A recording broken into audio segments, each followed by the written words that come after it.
Yeah, so basically with Liberty, what you said about the whole comments and stuff, we were having a big conversation before, like 1.5 hours. I feel like we're already talking. So we just Now continue two and hours. just press recording. We'll get into the whole shit later, is that people are embarrassing themselves in social media comments. If you are like, if you look through the MotoGP comments, people are being like super critical against Marc, super critical against Rossi for whatever reason. They're just doing their shit. Mhm. And I always unhide all comments which are hidden by Instagram underneath my page, because I think you have your username attached to your comment. It's free speech. You can criticize me, you can criticize everybody, do whatever the fuck you want. Because I don't delete comments, I don't hide comments, I unhide every comment which is hidden by Instagram. And because I feel like a comment section should be free speech, as well as everything else should be free speech. And therefore, if a fan is toxic, like Formula One fans, or even like the whole Marcus Rossi fan camps beefing inside comments, like, I don't care. Do what you gotta do. It's your business, but I don't have to respond. Like, you are, for everybody, Meatball Flag Media on Instagram, you are commenting underneath everything and you're picking fights with everybody. And I don't really understand why. Please enlighten me. Because you spend so much time answering to stupid people where I get the impression like, okay, my time is worth more. I reply to a lot of comments if it's positive or if it has some criticism which is formulated in a good way. I accept constructive criticism. And if it's something funny, or if you have some information that I don't have, I like to engage in those. But if somebody's just stupid in the comments and calling me a Marcus hater because I made one meme after he crashed, then I'm not necessarily in the mood to respond. So for me, I look at it as a form of entertainment. I don't.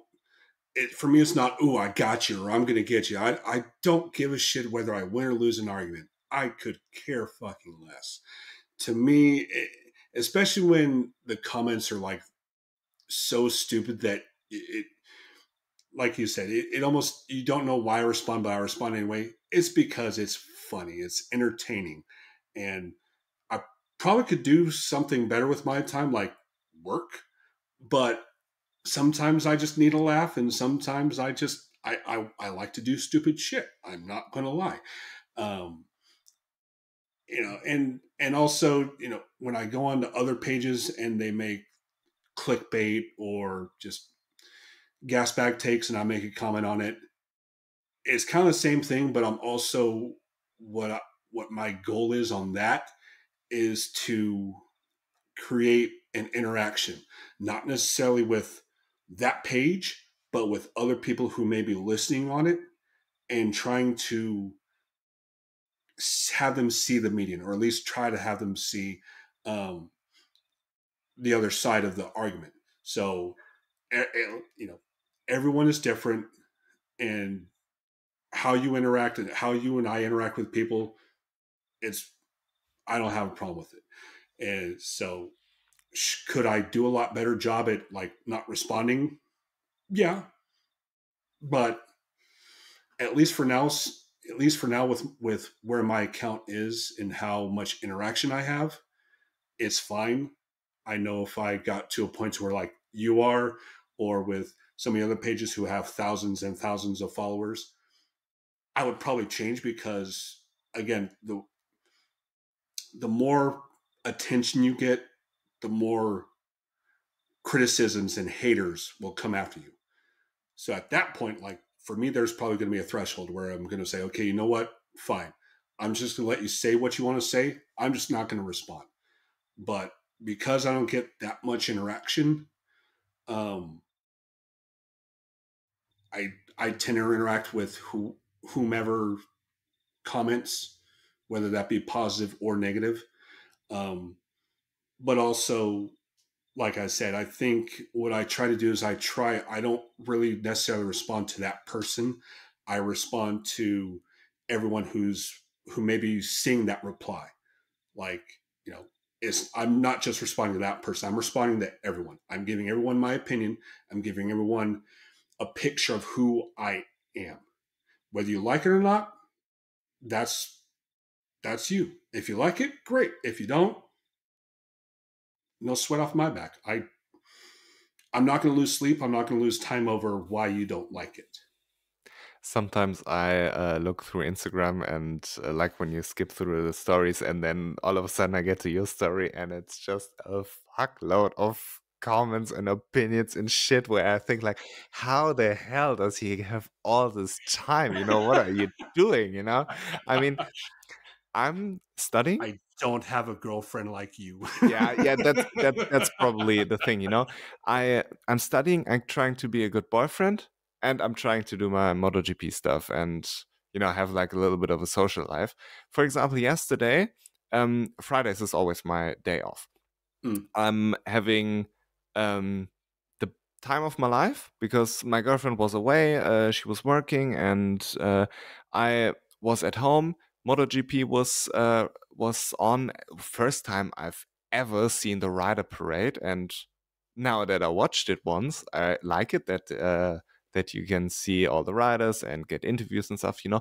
But I was doing laundry, I was vacuum cleaning, I was doing all the shit that I don't do when I'm busy, you know. Mm-hmm. And then when the races are on, I sit on the couch and I watch the races. I have time of my life watching fucking Pecco Bagnaia and Jorge Martin and Marc Marquez battling. My heart was brrrr. And then I'm making my memes, and then I'm back to my usual stuff. You know, yesterday evening, my girlfriend and I we were out. We listened to a little concert and had like a barbecue party with friends afterwards. So it was, I don't have time to see what all the people in the comments are writing and shit. And you know, when when I'm taking a shit and have my 5 minutes in peace, you know, if I'm responding to her comments, I'm probably taking a shit at the moment. So be aware of this. And you know, I'm having my time there. I'm looking through what people think, and if there was one dude who commented under the Fabio meme I posted after he crashed. There was this fangirl who was basically super disappointed and in shock. I need that account's I need that fangirl's account to DM her or something. So when I thought, what a fucking dog are you? But I have unhidden this comment because it was hidden by Instagram. Because I feel like you are making yourself the idiot, not me. You know, I don't Yeah. have to respond to it. I've seen it, and I think, okay, you fucking donkey. But I don't need to censor people in a way, you know? And then I read it, and there were other comments who are quite great, and I responded to them. If somebody's saying, hey, good job, I say, thank you very much, because I appreciate it, you know? And yeah, let's talk about the races. Because, yeah, we've been here for how much 2 time? hours. Yeah, 2 hours already talking about all the shit, you know? I didn't even get into my rant about the measurement systems you have in the United States because it doesn't make any fucking sense. Makes perfect sense to me. You're you're the one with the problem. Yeah, I mean, you know, it's going downhill when you measure guns in millimeters and drugs in grams. So then you know your system is fucked if you don't use your home system. Well, yeah, what's funny is that you say that with guns, and I've got an AR-15, so like it shoots 223 wild, and the main thing, the difference with that is like because it's wild and it's spelled WILD, so it's not even spelt right, but it can shoot 5.56. But yeah, it's yeah, I sometimes I wish that we were in metric, and sometimes I don't because of that difference. Because you know, like we were talking about before, most of my followers are not in America, so when I try to say that, oh, it was 70 degrees outside today, and there people, you know, You're in the oven or what? yeah, pretty much just like, dude, where the fuck do you live? And I'm like, oh wait, I'm at Celsius. So and that's the other thing that I try to do is I try to understand my audience. So I will do like the conversion. if it's not too like if the calculators are right, because I can't do that shit in my head. I'm stupid. Math was never my strong suit. So if you're gonna have me convert Fahrenheit to Celsius, I'm gonna do No, that. that's fucking difficult. You have to. I remember the formula. We had it in university at one point. It's like 5/9 times the amount of Fahrenheit you have minus 30 or something like this. I don't remember, but it's it's crazy. You can't do it in your head. I feel like with miles, I more or less wrap my head around it because it's 1.6 the factor, and you either divide by 1.5 or or multiply by 1.5 in your head, and then you get an approximation about what you're talking about. Or the thing um, with pounds, it's more or less a factor by 2. You either divide by 2 or multiply by 2, Mhm. and therefore you get an idea what they're talking about. But with Fahrenheit and like, what the fuck are yards? So, and the funny thing is, for me, the metric system is probably the easiest because It makes 1 foot sense. for us is 3 meters. So 1 yard is 3 feet. So it's 1 yard is 1 meter. So in terms of football is more European than you guys think. I like football. I really like it. It's a Yeah. very, very nice game, I feel like. And it's got I. It's funny because being an American, I probably don't watch any American sports. I watch more European sports than anything. I don't watch football, but that has more to do with their treatment of women and domestic issues than anything. Well, not get into this one, Yeah, yeah, because yeah, yeah. if we I'm do, just we're gonna be here for 5 hours. We still yeah. have to talk about the Le Mans races. So first of all, please introduce yourself. Like, who are you? What are you doing? Why are you here? Well, why am I here is probably because you decided to take a big ass risk and have me on here. But my name I is don't care. my name's Justin Acosta. My Instagram is Kobe. Yeah, My just Instagram handle throw is it out Meatball there and Flag see what Media. happens. Yeah, um, uh, yeah, and I watch MotoGP obviously, but also watch IMSA and F1.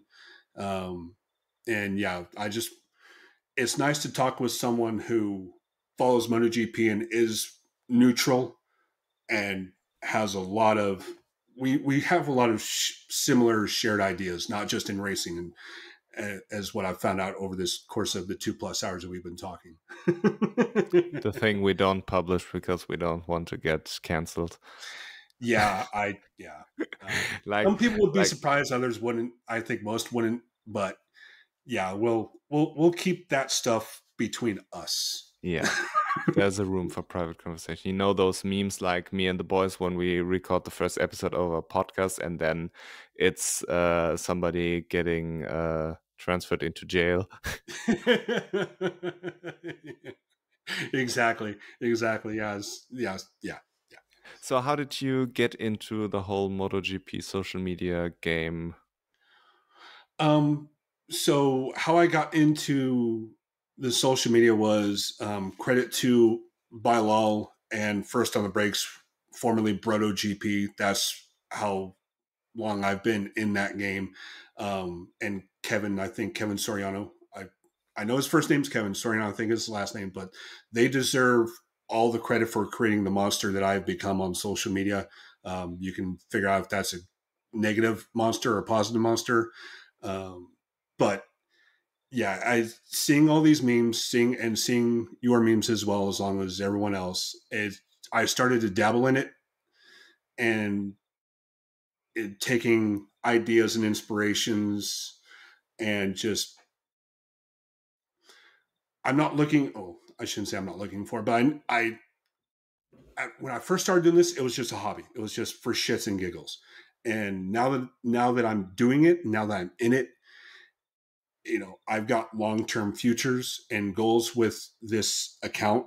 But yeah, it started just for fun, and people in MotoGP and First on the Brakes like just supported this, complimented it, and I'm like, man, let's try it on Instagram. And then what really kicked it off was you. Because I think, if I remember correctly, you said that you saw my account because it was on the suggested page, and you went through like 3 of my posts and liked them all. And like, not to get too personal, but I was having a Not real trying to be rough. gay about it. Yeah, I was having a real rough week, and so like that was probably that was fucking epic. And so when I get that kind of acknowledgement from accounts like you and also Livio Supo, when I have that kind of acknowledgement, I know I'm doing something right. Yeah. So yeah, and that's and I only really started making these memes like 2-3 years ago. So I haven't really been in the meme game very long. But I just use my sick, twisted, fucked up sense of humor, and I just put it in memes and reels. How did you get to the name Meatball Flag Media? Because I remember when I found you, it was still Hatersville Mayor, but you changed it. So why the fuck? So the reason why I changed it from Hatersville Mayor to Meatball Flag Media was it had to do with the branding. So I knew that being a Hatersville Mayor wasn't going to it, it was going to create more negativity than I wanted to, and also not send the right message. Because what I want to do with Meatball Flag Media is I want to become a platform for any kind of racing memes or accounts, like just unbiased. Well, I shouldn't say unbiased, but just non-toxic accounts, and just promote that kind of environment. Where if it goes in, if my wildest dreams are imagined, fucking great. If not, if I stay just one account and don't have any collaborators or people that I work with, fine, whatever. But I rebranded to Meatball Flag Media because I wanted it to be racing oriented, and also because a Meatball Flag for racers means that your shit's fucked up. Get off the track. So I wanted to kind of, again, put my own little twisted sense of humor into something. And you got these checkered flag, you got everyone else has these flag podcasts, First red on the flag, white, throttle, last on the brakes, first on the brakes, you get confused. yeah. And I just wanted, and my main thing, I just want to be different. I already look different, so I want to put that up. I want to be different, completely different. So nobody had the Meatball Flag, nobody, and I'm like, fuck it, let's use it, see what happens. Nice. I forgot what I wanted to ask. Fuck.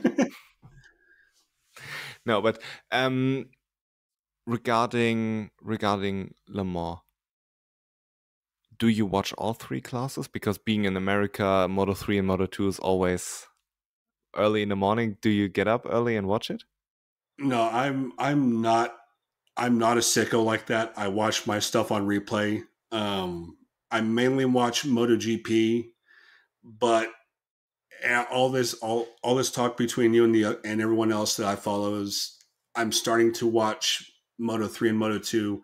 Actually, just tonight I've already watched half the season of Moto 3, and then I know I watched Moto 2 at Le Mans, and then I just got done watching it in Jerez. And I know I'm kind of outing myself as a casual, especially with Joe Roberts being as dominant as he is for an American, he's being dominant. But yeah, it's really tough when you follow like IMSA and F1 and MotoGP, and all of them are racing on the same weekend, and you also have chores and adultings that you need to do. It's kind of hard to find the time. So yeah, I should watch more Moto 2, Moto 3. I'm going to try, but MotoGP is mainly what I focus on. You definitely are missing out because Moto 3 is the most epic shit on planet Earth. I feel like the golden days of Moto3 are over with the Pirellis because it seems to be a lot less chaotic. But it used to be the craziest shit show on earth when you have those 16-year-olds. Like, they raised the age limit, they changed the tires. It's not what it used to be. But those young people going at it and being absolutely crazy about it is one of the most entertaining things that you can ever watch. And when you have 7 people going into one corner, it's crazy. I would rather miss watching MotoGP than Moto3 because it's amazing. I love So it. basically, you want a bunch of Munozes running around the track. Well, as much as I dislike David Munoz for being an absolute dickhead, he does make it entertaining. So That's the one thing. Like, I was watching the Le Mans race, and it's just like, God damn, this boy's aggressive, but it's kind of fun to watch. yeah, I mean, the thing, he crosses the line too much, and I feel like Pedro, like, with all the unbiased stuff, yeah, and now I remember what I wanted to say. Like, nobody is unbiased. You know, Declan from Everything Motor Racing, I don't know if he still has it in his bio, but once he had in his bio, get all your unbiased motorcycle information here or something like this. And Everything Motor Racing is a great page. And I feel like it's 99% unbiased, like if you just post any, but when you get to know him, you feel like, okay, he has a favorite for this rider, he has a favorite for this rider, and therefore you can kind of feel that it's not necessarily unbiased, which isn't a criticism because we are not robots. Everybody is biased in one way or another. Matt Oxley is probably biased. Simon Crafer is probably biased. You know, everybody is, you know? And therefore, I think it's totally fair to embrace it. You know, I'm totally biased towards Pedro because talking about Moto3, I remember him pulling up in Qatar and being an absolute crazy legend, finishing second in his first race, winning from the pit lane.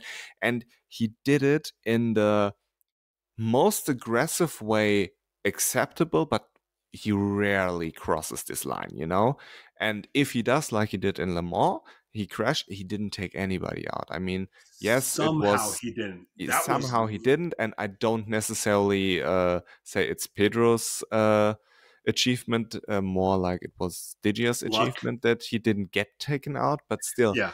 you don't have those incidents with David Munoz or with Marc Marquez. Usually somebody's going down, you know? Yeah. And therefore, I really appreciate Pedro. And I'm open about it. I'm totally biased. You know, Remy is my favorite rider. I personally, I like him a lot. On track, I like him a lot. And of course, I'm biased. Well, it is what it is. So Yeah. And so, like, it's funny you should mention that Declan has unbiased because that's basically what I got on my profile. yeah, you do. Yeah. Well, take this And shit away because nobody's unbiased. yeah, Like well, ChatGPT isn't unbiased. Yeah, I'm not kidding. Well, for me, it's like I try to be unbiased. I'm not going to say that, like, I'm not just going to rail on one writer the whole fucking time. I just, like we were talking about earlier, I'm an equal opportunity shit talker. You do something stupid, I don't care if you're Marquez or Miller or Pedro, which he hasn't done yet. Notice how I Well, said yet. he will eventually, He will. but his And stupid isn't necessarily the same stupid as David Munoz stupid. Right. There's levels to So, this shit. yeah. But, like, the funny thing is that when people ask me who my favorite writer is, I say I don't have one. And I get a lot of, like, sideways looks, and I really don't, because and Pedro's kind of like bringing this back out on me is because he's such an awesome writer, and he's also a great personality that you can't help but root for him. Yeah. And, like, if you've seen my memes, you can kind of see, like, I'm posting more Pedro memes than I probably have posted any other writer before, at least in terms of, like, just heartbreak, because I'm actually rooting for the guy. Yeah, understandable. And it's just kind of funny. Like, I told myself I never do this, and it's like, fuck you, Pedro. You're making me. Oh, you're bringing this all back out of me. But it's a good thing. It's a good thing. It is. And let me tell you, on a personal level, like, away from the screen, he's as amazing. He's super nice to talk to. He is so down to earth. He's very, very Yeah. likable. And it was kind of funny because when I was at Coda in the paddock, like he was the only rider who actually came up to us. Like all the other riders, you had to go to him. But it's like I think the one picture where I he was wearing his shades and he was coming into the canopy, he actually saw a kid. I believe he saw a kid and he had his gear. So Pedro actually walked up to him and signed it for him, which like nobody else fucking did. And it's just it's those things where you actually see and you're like, wow, this, like you said, he backs up his talk with his actions. Yeah. Same with Remy. Remy is so nice to everyone. Like he was super nice to me, and he was super nice to everybody which I encountered. So I'm very, very like my favorite Remy story is somebody approached me and he said, "Hey, he was from Australia. I'm Mm-hmm. doing some things with a cancer patient, and she doesn't have too many days to live, and she would like we would like to go to Flip Island." And basically, he wanted to shave his head and raise some awareness, and asked if I could connect him with Remy. So I basically sent a screenshot to Remy, and he was like, "Yeah, don't worry, I'll reach out to him." And fast forward, he texted me, "Yeah, Remy was the most amazing person ever. He got us paddock passes. He let us sit on the bike and stuff, showed us everything. He was so nice." I actually recorded a podcast in 2022 with the guy. His name is Riley Jordan.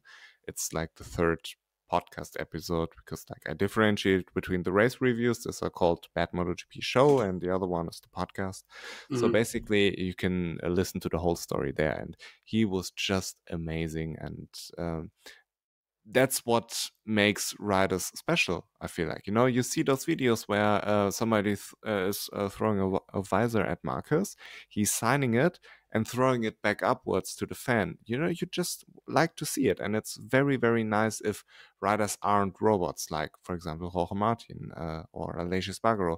When we were in Barcelona last year, they were pulling up in their car and just doing their private shit and then leaving again, never interacted with the fan once and stuff. And then you have Remy and Pedro just talking to people and yeah, just having a great time. So it was very, very nice, and it's what makes riders likable. But what I don't understand, when you say you don't have a favorite rider, you can't tell me that in a battle like Marcus versus Bagnaia and Jerez, or in Le Mans now, where you have three riders who could actually win it in the last lap, where everything's going at your heart is bouncing inside of you because you're that nervous, that you don't have a favorite there.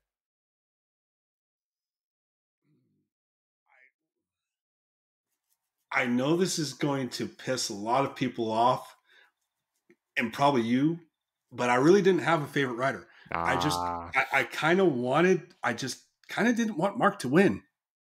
yeah, but there you see, you still have a tendency towards one. Yeah, but I don't have a favorite rider. I may have a least favorite rider, but that also changes from race to race. Because like to me, Marc Marquez is a perfect example of the duality of man. Like he will, there's one race, and this can go from race to race. It doesn't necessarily go from weekend to weekend, where he does the dumbest shit you've ever seen from an 7 or 8 time world champ. I forget how many titles 8. he's won now. 8. And then the next race, like today in Le Mans or this week in Le Mans, he fucked up in qualifying, and he qualified 13th. And then in the sprint and the race, he finished second. Like his starts were just unfucking believable.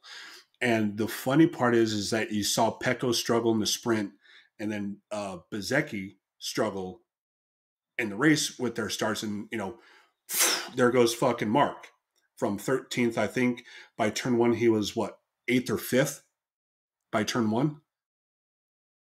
I don't know. I mean, Yeah, he but definitely, I believe he was 8th in the first lap. yeah, I wanted. But I don't care. But the thing with Marc is what I really, really appreciated about him is that he made it work despite everything, you know? To me, he was the rider of the day, even though he didn't win. He had a good start. It wasn't a great start where he was second in the first corner and then just managed it. It was a good start. He was eighth or something. Mm. And he overtakes everybody in front of him and makes it cleanly, even though there were some cheeky situations with Digia, which wasn't Marc's fault. He was clean the entire race, as Yeah. far as I know. And still, he makes it to Pecco and Jorge without burning up his rear tire. Remember, everybody was on a soft rear tire. They Hmm. had to manage it. That's why Pecco and Jorge Martin were going so slow, not because Marc Marquez is all of a sudden half a second faster than them. It was because they were They were managing the managing the rear tire. tire. Yeah. And he still did it and had the speed and then had this overtake in the last lap, which was crazy. He was so far back, Pecco didn't even realize this was a possibility. And I feel like Pecco was a little bit surprised by this overtake, but he was so incredible, Marc Marquez, this weekend. And same as Jerez, that's the Marc Marquez we would like to see. We don't want to see somebody crashing into Miguel Oliveira because he's just overdoing it, or even Portimao, you know, it's why is it always Marc? Yeah. And um, that's what I enjoy about it. He's raising the entertainment factor. He is absolutely perfect on the Ducati already, and it's just amazing to see good riders racing hard but fair. And we got to see it once again in Le Mans this weekend. It was absolutely amazing, and I'm very, very impressed by Marc Marquez. Not because he finished in second, but the story He behind did it. it cleanly. Managing the tire, overtaking everybody, being clean about it, and picking his fights wisely, you know? And I think that's, and I agree. That's what we saw at Le Mans and also in Jerez is what I want to see is hard, fair, clean racing. I don't want to see the stewards get involved and fuck everything up. I also don't want to Well, see Marc, they seeing did red. they did with And Enea, and that pisses me off. uh, yeah, it, we'll get into we'll get into that. But like with and that's the thing with Marc is that it just seems like every time he does something like this, I'm almost I'm willing to predict the next race. I forget where it is, but Catalunya. Catalunya, great. But I'm almost worried that he's going to do something stupid at Catalunya to where you're like, oh well, there's the old Marc Marquez again. He hasn't changed one fucking bit, and I wouldn't be surprised. But it's this is the kind of racing that I want to fucking see. And this was the kind of product that I was thinking Marc was going to give to us, albeit I was thinking uh, he was going to battle Jorge a lot more than he is right now, and they're just going to butt heads all season long and crash each other out, and Pecco is going to win his third consecutive title. Not sure that's still a good bet, but it's still a possibility. It's a long season. Yeah, no, it is. And when it comes to Jorge, I I'm very impressed by him because he fucked up in Jerez and he did everything right in Le Mans. He won the sprint, he qualified on pole, he won the race, and he was very, very good, very, very mature. Didn't do more or less anything stupid. And he made his moves when he had to do it. He was clean while he was doing them.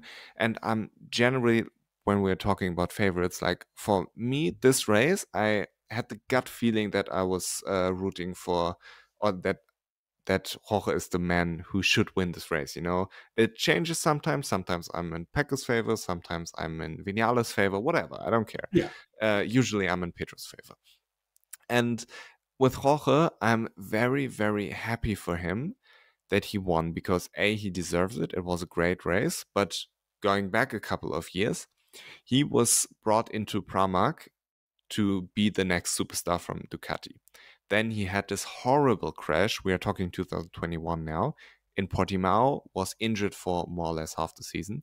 Came back, won a race, was good. And then the 22 season happened, where basically, as far as I know, the general understanding was that Jorge is about to get the factory seat. And then he didn't, because Enea had an amazing season. Kudos to him. But Jorge Martin was put on a GP22, which was so garbage that Pecco doesn't even want to ride it. He changed his engine to the 21 engine. And basically, Jorge Martin was the experiment alongside Joan Zarco to understand this 22 engine. He had this front right height device where he didn't really got a feeling with it for the front tire, and his 22 season was basically shit. And not because Jorge Martin is a bad rider all of a sudden, because the bike didn't suit him, and Enea had the 21 bike and therefore was a lot better and deserved his factory seat, yes, but on the other hand, Jorge Martin didn't have this equal playing field because the GP22 was just not it. And then he comes back in 2023 on the Pramac and fights Pecco up until the last race to win the World Championship, doesn't get the factory seat, and now a Marc Marquez comes along, finishes second in Jerez, and all of a sudden he is the next factory rider, so you feel for Jorge Martin a little bit, you know? And the conversation before Le Mans was all who's going to be Pecco's teammate next season, and the overwhelming feeling is that it's Marquez. I have my opinion on it. We will discuss it later. But it feels like Jorge's getting overlooked and shit. And therefore, I'm very happy that he won. And he really came back in style. I mean, he was the best rider on the grid. Yes, Marquez was my rider on the day, but Jorge Martin finished first. He was the best rider there. He didn't make any mistakes. He managed his tires. He did everything correctly. Like, the one thing you could argue is that his overtake, the first overtake attempt on Pecco, was too aggressive and made them lose too much time. But we're nitpicking here. Yeah. He had a perfect race weekend. Qualifying, sprint, and race was perfect for him, and it was very important for him as well to get the momentum back after crashing out and somewhat losing himself in the conversation of who's going to have the factory seat, because he crashed, you know, and the conversation was about Marc and Enea for some reason, you know. But Jorge Martin came back, was very good, very mature. I'm repeating myself. I'm very impressed, you know. So let me ask you this.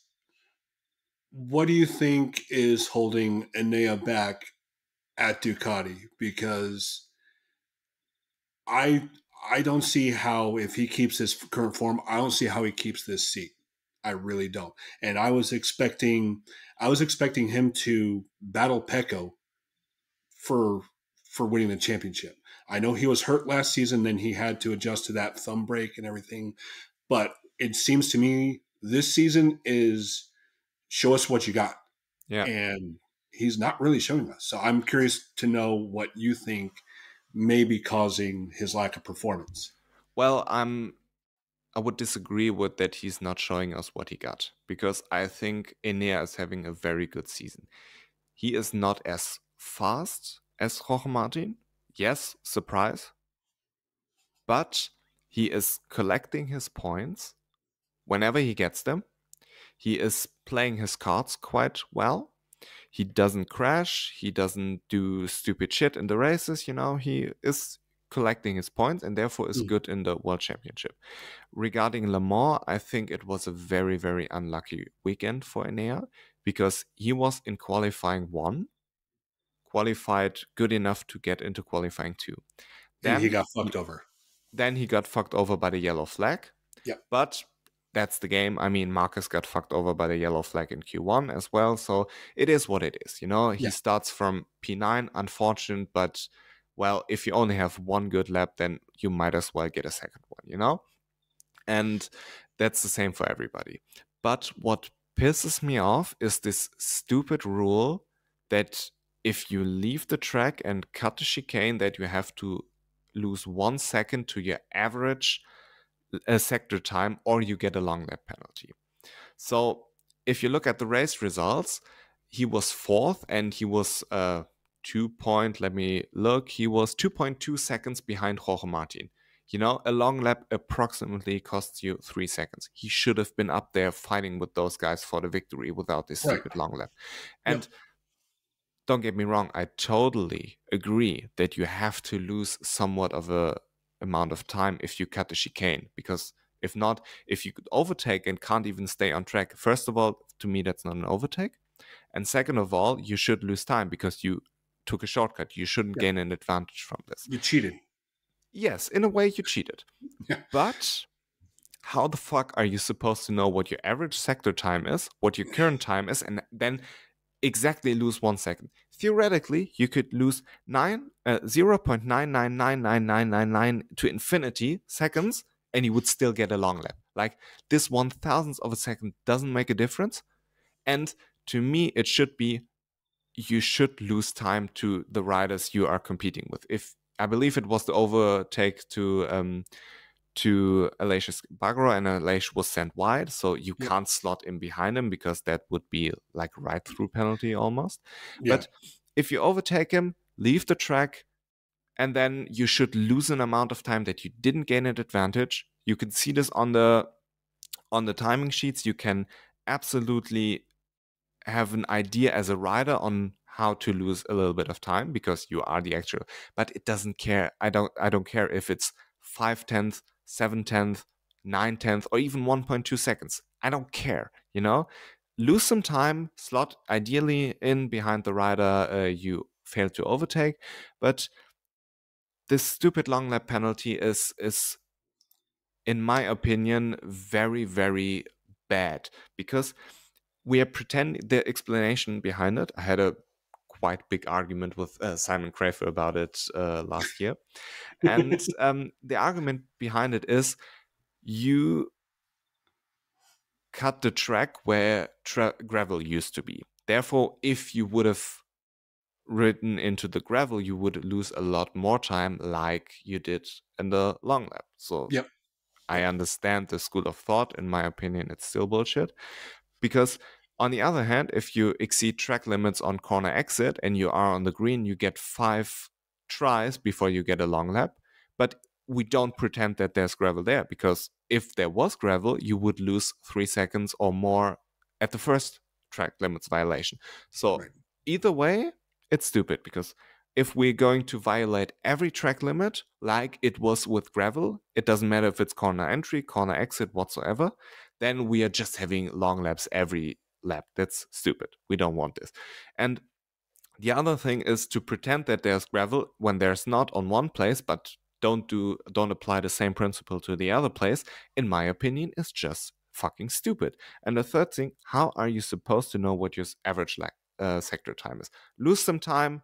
I don't care if it's 7/10 or 5/10 whatsoever. You lost time. I'm fine with it, you know? And if this rule didn't exist, like, first of all, with the yellow flag, he got unlucky. Yes, he should have qualified a lot further up on the grid.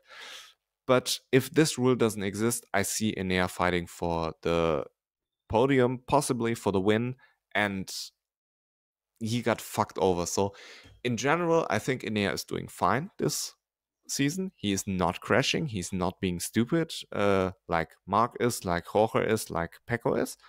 And he is a little bit unfortunate in Le Mans. Answer your question regarding Enea. So in terms of like the average second, yeah, that's just complete fucking bullshit. It's too complicated for riders or drivers to understand, especially like I don't know what the screen shows, but like Formula One does it best in that you cannot gain an advantage. Now, what that advantage is subjective, obviously, but like in terms of what happened with Aleix, like you said, if he would have let Aleix go around the bollards or whatever the hell they were and follow behind him, his rate, that's stupid. And I watched that replay a few times, and it kind of looks like he he didn't let off as much as he could have, because like with Maverick in what was it, turn one or turn two, when he went off, like he slowed way the fuck down. He looked back and he went from like third to like fifth or sixth, because he, obviously he knew. And Simon said in the broadcast, like, all the riders know about this rule, which, yeah, but like you said, how are you supposed to calculate that in your fucking head in real time? Okay, this seems like it's a second below my average.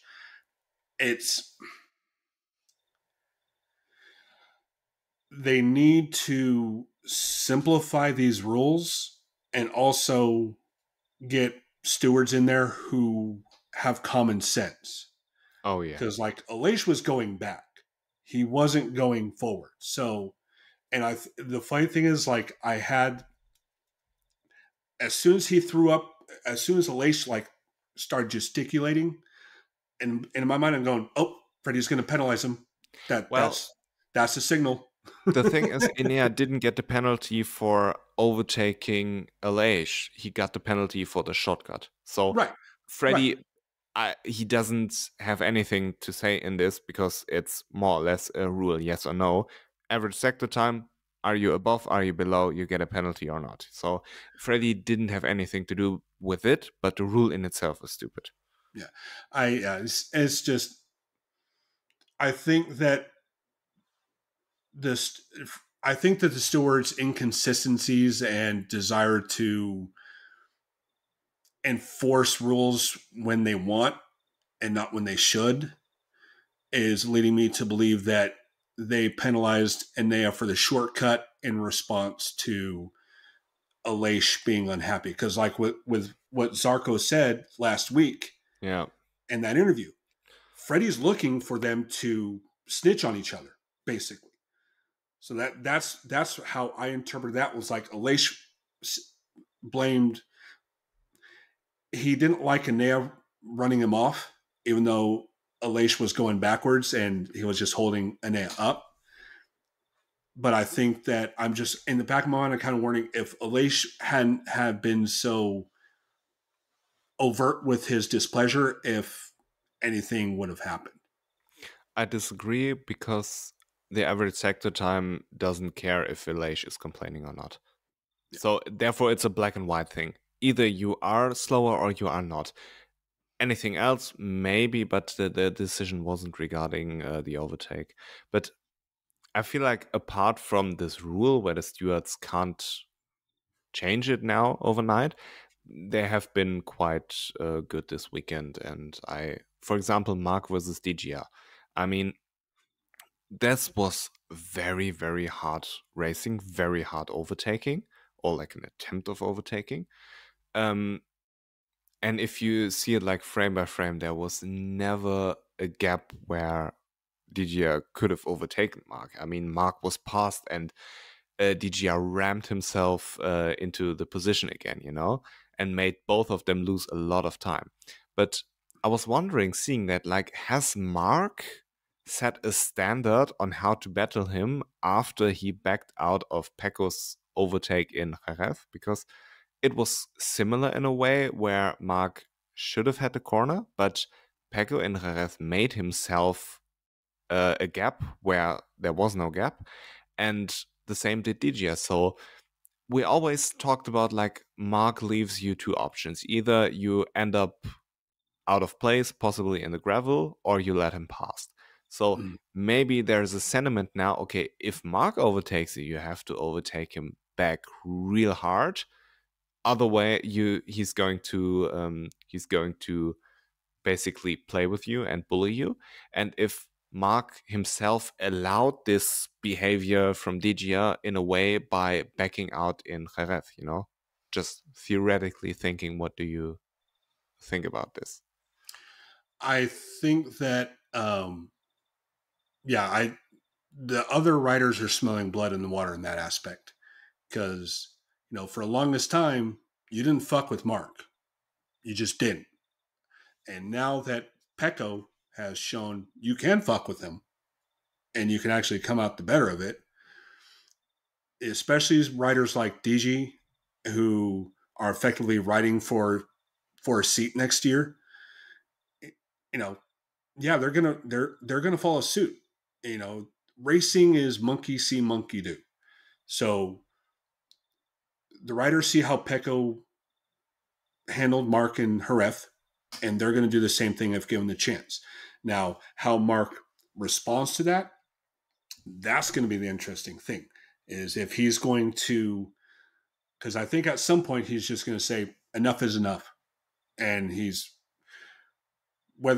how he retaliates, I think is going to be up to where he is in the championship standings, because he's a smart enough rider to know that he's not going to intentionally crash. He's not going to fuck his race up just to send a message if he's in the title standings. If he's not, then yeah, fuck around and find out game's gonna go into full effect. But yeah, I think I believe that Digi's racing him Digi's racing him because he saw what Pecco did and how Pecco came out of it on top. Yeah. And I think it will eventually go to a point where Marc brings the same intensity. Somebody crashes and everybody's crying about it. And that's like where the stewards come in place. You have to manage this to a way to allow the maximum amount of aggression, which is safe, without encouraging David Munoz behavior. You know? Yeah. And I think the Moto 2 race, God, I'm getting my races mixed. Oh, yeah, no, Moto 2 race at Le Mans, that was a perfect example.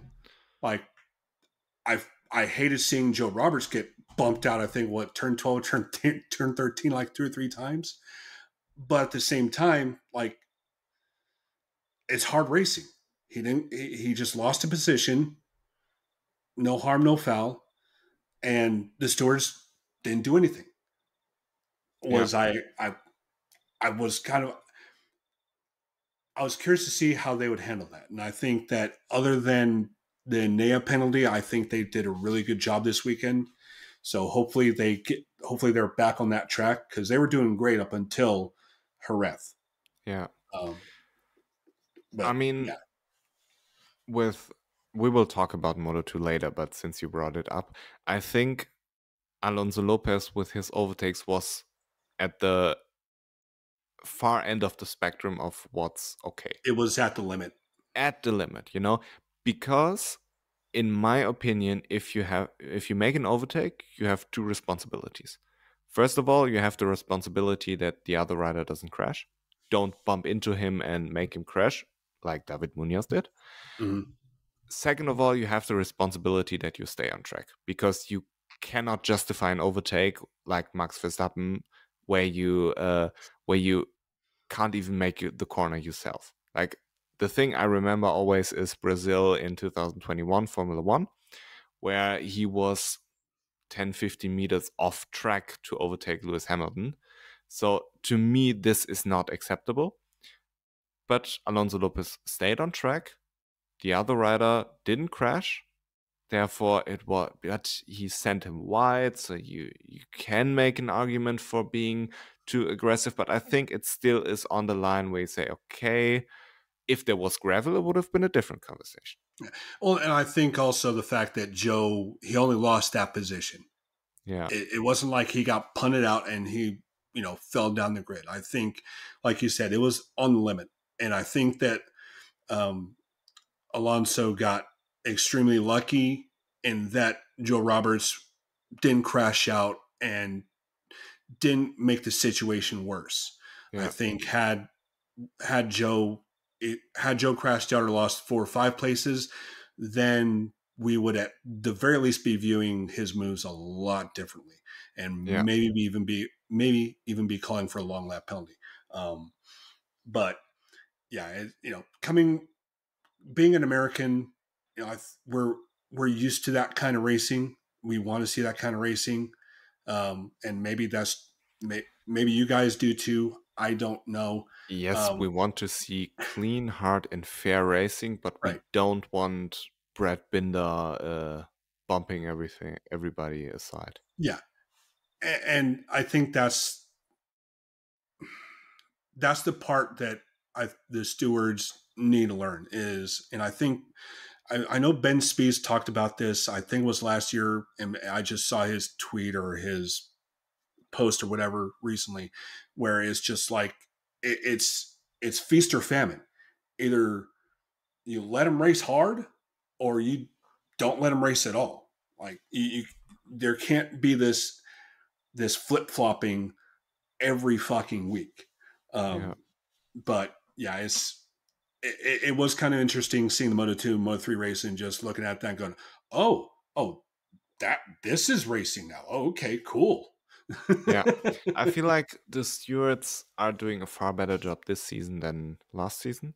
Oh, And 100%, 100%. you could make an argument here, therefore not punishing enough. But I feel like they are on their way to find the exact limit and the line. I Yeah. feel like Jerez wasn't a good outing for the stewards because they tolerated too much. But I think Le Mans, I don't have any issue with anything except the one rule where the stewards aren't to blame for enforcing the rule which exists. It's like, do you penalize a football player for getting a ball on their hand in soccer? Mm. Is it the referee's fault or is it the rules fault? But I think it's in this case the stewards. I don't have anything to say negatively about the stewards. I think they had a great race because they stayed out of the racing, which is very, very important. So coming back to MotoGP, what do you think about the Ducati factory team? Who is your pick and why?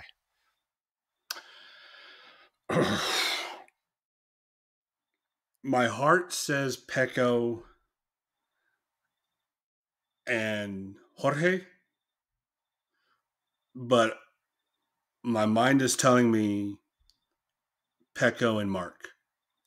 I think that I think Jorge if I think Jorge would go to Aprilia if they offered him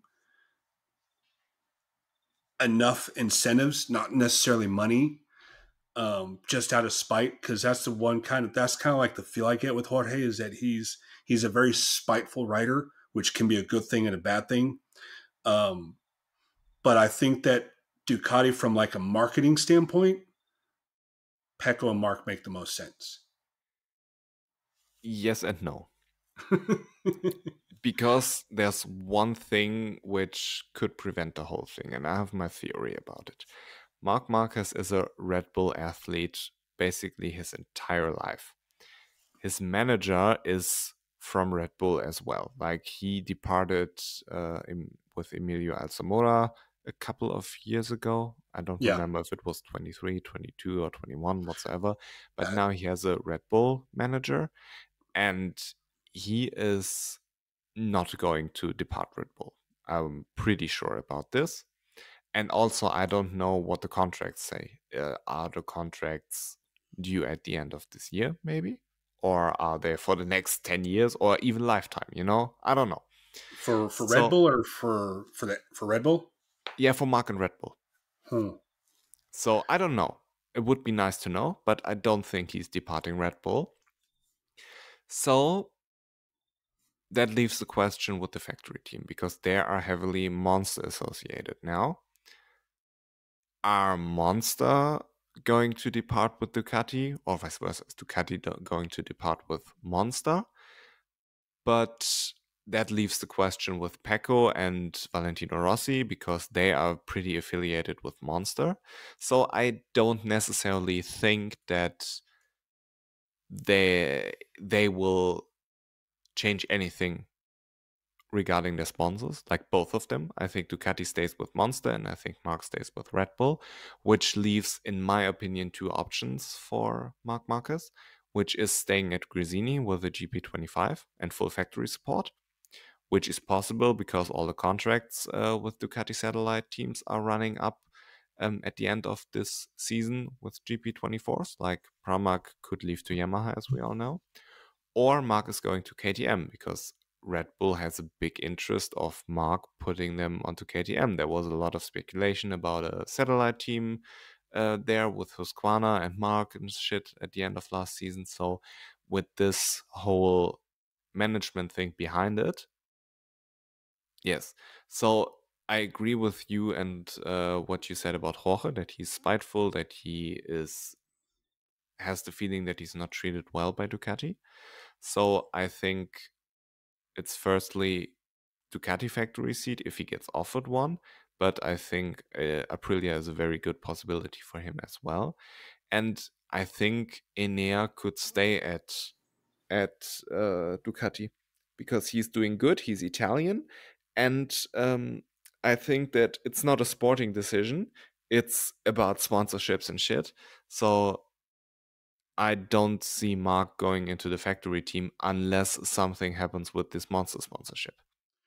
So I was looking up while you were talking about that, the contracts and everything, and a couple of things that I read up was that he, and again, this has not been confirmed, but he's got a 1-year deal with Red Bull for the end of this year.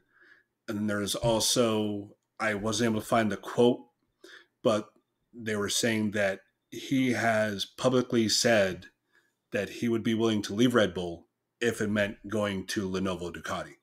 Okay, that's interesting. I didn't Yeah, know this. yeah. That's like again, we all know how speculative the MotoGP news can be, so take it with a grain of salt. But I think with the whole Honda relationship kind of open and his injuries and everything, it opened Marc's eyes up, and I don't think there's any doubt that the whole reason why he went to Ducati is to beat Rossi's record. As soon as he's done beating Rossi's record, he'll probably go back to Honda. So I think that he's willing to do whatever it takes, and that includes losing that Red Bull sponsorship and that money so that he can get that title. And the other thing too, and I posted about this a few days ago, is how he would get along with the other teammates. I think Pecco would be the best teammate that he could get because of how he handles other riders. He's not he doesn't air out his dirty laundry, so to speak. He doesn't take his grievances to the media. He handles everything internally. So if he has an issue with Marc, if anything, he'll go to his hall and be like, dude, what the fuck? Now, if he were to team up with someone like Pedro or any other rider, I'm not sure that dynamic would work. And also, I'm not sure.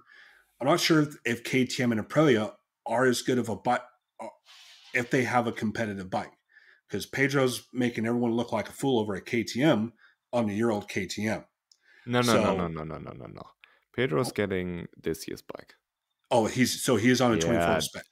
Honestly, KTM brought everything they have to Pedro. It's officially a satellite team, but it's factory people, it's factory bike. They have the best crew chief they have working for Pedro. Everything Pedro wants, he gets. Okay. It's not a year-old bike. Okay. He even tested the new fairings and stuff in Jerez. And there was a funny situation, I believe it was either Portimao or Austin, where KTM brought new wings for the rear. And it was basically at the side, right next to the seat and the rear of the bike, where those, I would call them shark fins, no pun intended, were mounted. And Brad Binder had those, Pedro Acosta had those, and guess who didn't have them? Jack and Augusto. Yes. That tells you everything you need to know. Yeah. So Pedro is, I agree with you that KTM and Aprilia need to have better riders. And I think if I was Aprilia, I would make a run for Jorge and Enea if Marc indeed is going to the factory team. Because Maverick is a good rider, don't get me wrong, but his up and downs are unbearable. And Aleix is just not as good as Jorge Martin. And he's retiring. He's going to retire at the end of this year. With KTM, it's more or less the same. I believe Brad Binder and Jack Miller aren't good riders when it comes to when you compare them to Jorge Martin, Marc Marquez, Pedro Acosta. Like, yes, there are far better riders than I will ever be, you know, and there's not a conversation about this, you know. Funny story. I have a Honda Enduro 300, and it's street legal, and I'm converting it to supermoto at the moment, but it still has enduro wheels on. And last Thursday, for the first time in my life, I've ridden on sand, and was like first gear with the clutch, and then I eventually shifted into second gear. But I knew theoretically, okay, you need to have a lot of power output at the rear so the front doesn't sunk Yeah. into sand. So I knew this, but everything inside me was like, no, don't go too fast, don't go too fast. And then you have the front shaking a little bit. And then I was reminded of how much of a bitch I am, and how incredible those riders are, going with 200 kilometers an hour through the gravel and not crashing when they miss a corner, you know? Mhm. Like Pedro, after his save, for example, he tucked the front, got the bike up straight through the gravel with approximately 100 kilometers an hour, I would say. It's The kid's fucking on abnormal. a road bike. This is not street legal road bike, but this is Yeah. meant to drive on the road. It's not an off-road bike, you know? Yeah. I mean, I was reminded of how much of a bitch I am. It was fun, but you know, I was riding through the sand with like 15 kilometers an hour, 20 kilometers an hour at maximum, and praying not to crash, while those guys are basically doing this since they're 3 years. So yes, Brad Binder and Jack Miller are incredible riders, but when it comes to world championship contenders, they're not as good as Pedro, not as good as No. Marquez, and therefore I think Aprilia and KTM, they just need better riders. It's quite easy, in my opinion, because they have the bike. The bike is made look worse than it actually is, because take Pedro out of the conversation and KTM has the same issues they have always have, you know? Yeah. Yeah. And you know, I predicted before the season started that Aleix was going to retire, and so was Jack, just because like Jack has not improved at all. And the only reason why he's still with KTM is because of his input on improving that bike. And but the funny thing with KTM is that they have Danny still. So And Paul. and Pole. But I think if you were going to put them in categories, you'd have Danny, Jack, and Pole. I think if you're going to get rid of anybody, Pole's going to be the odd man out. But it's kind of funny that they have the same issue that Ducati has, only in terms of um, test riders or in development riders. They have too many good development riders. Ducati just has too many good fucking riders. So it's almost like where do you put Jack? You know, how many development riders can a team have? Well, I have my theory about it. I would put Pedro Acosta and, for the sake of it, Brad Binder. If you can get somebody better like a Marc Marquez, please do. Inside the factory team, and have those guys as my contenders, and have Jack Miller, and I would have put Paul into the Gas. Honestly, I would have put Pedro into the factory and Jack Miller and Paul into Gas for the season, because I mean, what the fuck is up with Augusto? If you I introduce somebody to MotoGP and say, look, this is Brad Binder, he has this amount of experience. This is Jack Miller, he has this amount of experience. This is Augusto Fernandez, he has this amount of experience. And look, this is Pedro Acosta, this is our rookie. Please say who's who based on the results. Watch the race, you have no idea who has which number and all of this shit. You would say, hey, Pedro, that's the number 37, the rookie who's in the back, you know?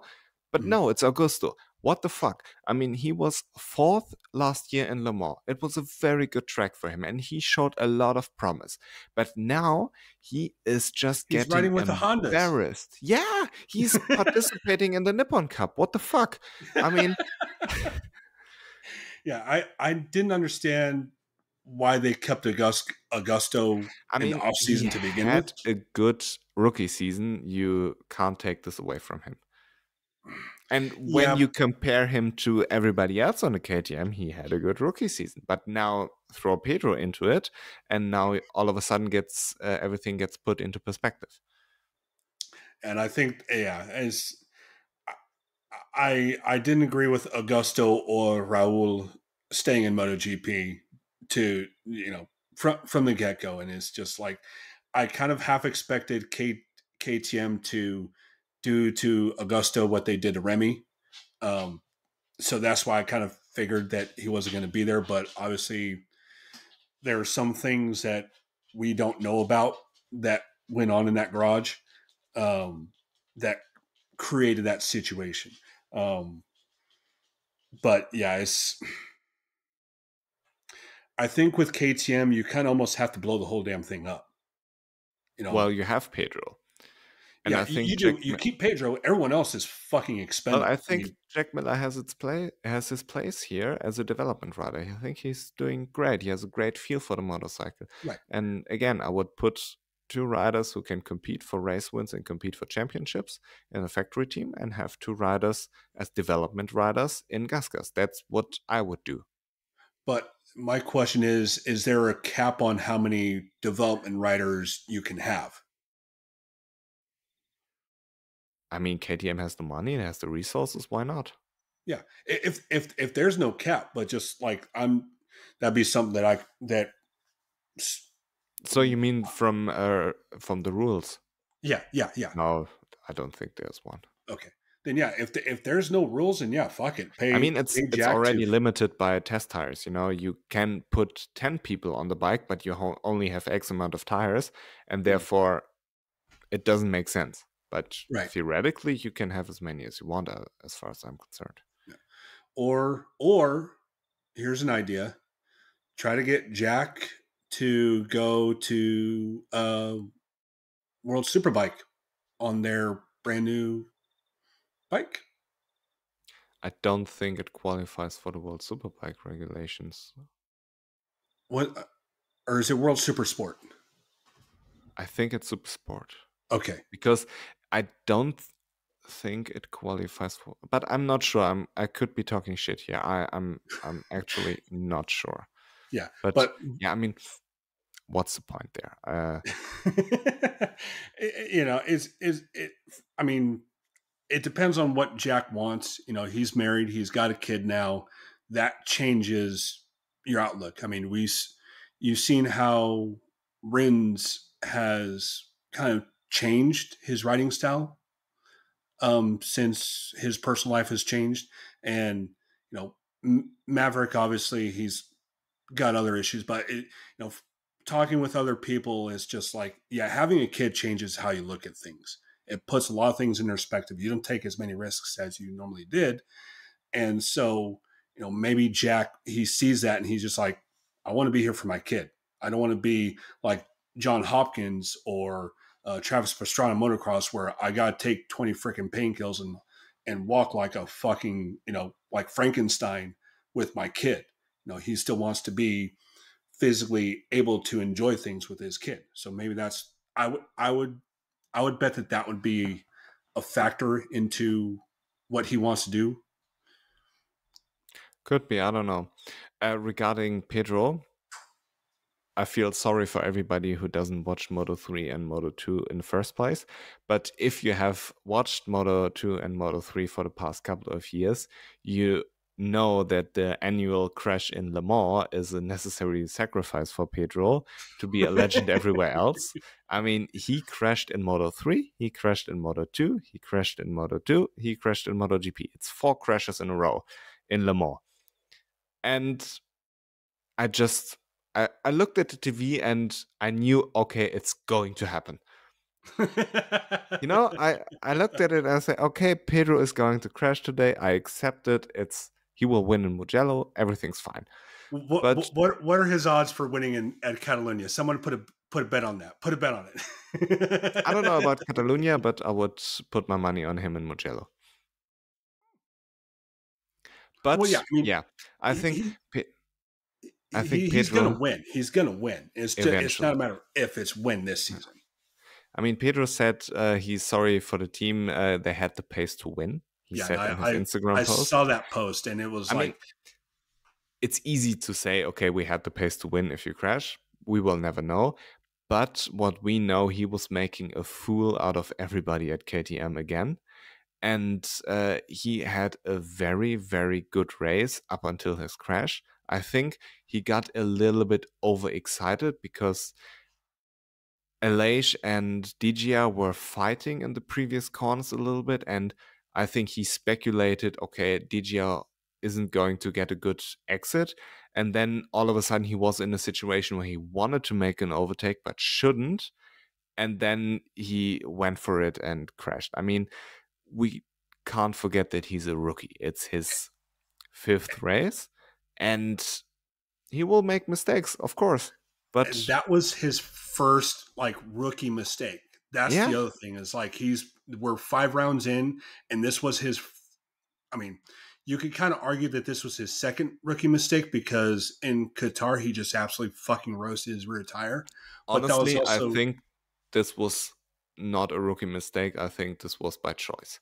I think he said, okay, I believe he came out actually afterwards to the media and said, hey, either way, I'm going to manage my tires and fuck around in 10th place, or I'm going for it and learn as much as I can from the top guys because it's not about results at the moment, it's about learning. So I would make an argument that it was a calculated risk with his rear tire and that it played out perfectly because he learned so much with Marc Marquez, Pecco Bagnaia, those yeah, guys in front, yeah, yeah. and it That's showed in fair. Portimao. And Yeah. it looked like the only rookie mistake he probably did was listening to Jack Miller when it came to rear tire conservation. He's like, Jack was like, yeah, you'll be fine. Just go for it. And Pedro's like, okay. Yeah. Just do exactly what I do with rear tire. Yeah. Nothing bad has ever happened with my rear tire. Never. You can trust me, mate. Well, okay. Yeah, yeah. So and in Portimao, it was fine. So I think, yeah. Now, jokes aside, Pedro was the best KTM again. He was incredible and just made a mistake. Deal with it. He will win in Mugello. Yeah. I mean, how many MotoGP riders can say that they've gone through 5 rounds and not made a mistake? Marc Marquez, Pecco Bagnaia, Jorge Martin, not to begin with the other KTM riders. We are talking about the best fucking riders in the world crashing. Marc crashed 2 times, Jorge and Pecco in the main races 1 time. Mm-hmm. And this was Pedro's first. This was his first crash in the race, right? Yeah. Or am I just Even being sprint tired? races, Pedro doesn't crash. Yeah. I mean, if we are on a how good it's going scale, and this is good and this is bad, like this is Pedro, this is Augusto. I mean, and even Binder, I mean, Brad Binder had a good pace. He was a good rider on Sun, even in the sprint race. He was good. But what the fuck are you doing in last place? If you have this pace, please qualify in Q2, put yourself in the first 2 rows where you actually belong as a KTM factory rider and compete for podiums. I mean, what the fuck? You can't be the Sunday man and all of a sudden forget how to ride on Friday and Saturday. So, if I remember correctly, he crashed. He crashed his bike in either final practice or Q1. I mean, he Or no, must it have was crashed final in practice. Q1 because otherwise he wouldn't be last. Yeah. Well, and I think he got on. He got on the second bike, or no, basically the bike that he got on during qualifying. He came in, he went out once and came back in, and he said there was something wrong. So basically, he had the same issue that Pecco had in the sprint. There was just something wrong with the bike. He didn't know what the fuck was going on. So that's why he finished, or he started in dead last, because he only had, by the time they got the bike fixed, he only had time for one lap, one qualifying lap. So yeah, it's kind of weird, like with going with these B spec bikes, and then with Pecco, because I read the quote, I think it was from Davide, where they said they didn't find anything wrong with the bike. They don't know. he's not disagreeing with Pecco, but he's just saying, like, yeah, he was saying there was something wrong with the bike. We didn't think there was anything wrong with the bike. We couldn't find anything wrong with the bike. If anything, we just didn't spend enough time on the bike to dial it in. Well, that's the thing I'm wondering. You have 2 free practice sessions. Hop on bike 1, make it work. Hop on bike 2 and see if everything's fine. And if not, then like it's all about preparation. Right. How Right. can this happen to a 2-time MotoGP world champion? How can this happen to Brad Binder, who's been in MotoGP for 5 seasons? Like, that's a rookie mistake. Like, but Well, not from the rider in itself, but from the team. yeah. Like, Well, and that's my thing is like, how much time do you guys spend on the two bikes? Because I would think that you would have at least you would have at least you can take the setup from bike A and put on bike B, or like you said, you've got these practice sessions, split your time up and dial in bike B, because as we've seen with the tires, there's no guarantee that you're going to not crash, and there's no guarantee that you can fix that bike A in time. So like, yeah, it just seems like it just seems like it's arrogance and maybe a little bit of naivete for them to not focus a whole lot on bike B.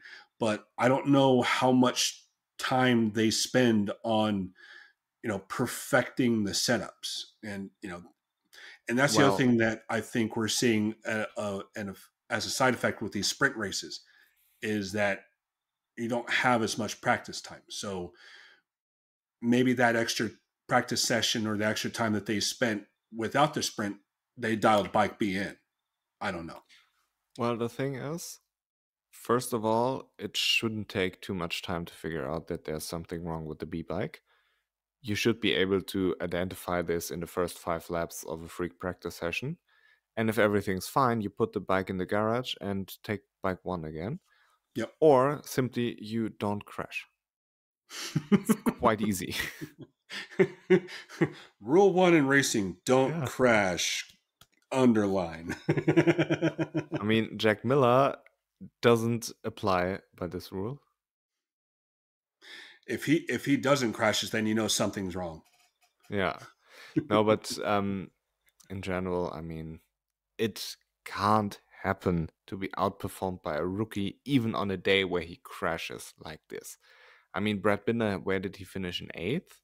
I mean, yeah, congratulations, you got 8 points, but you still the sentiment is that Pedro is the best rider in KTM already, and you did nothing to change this.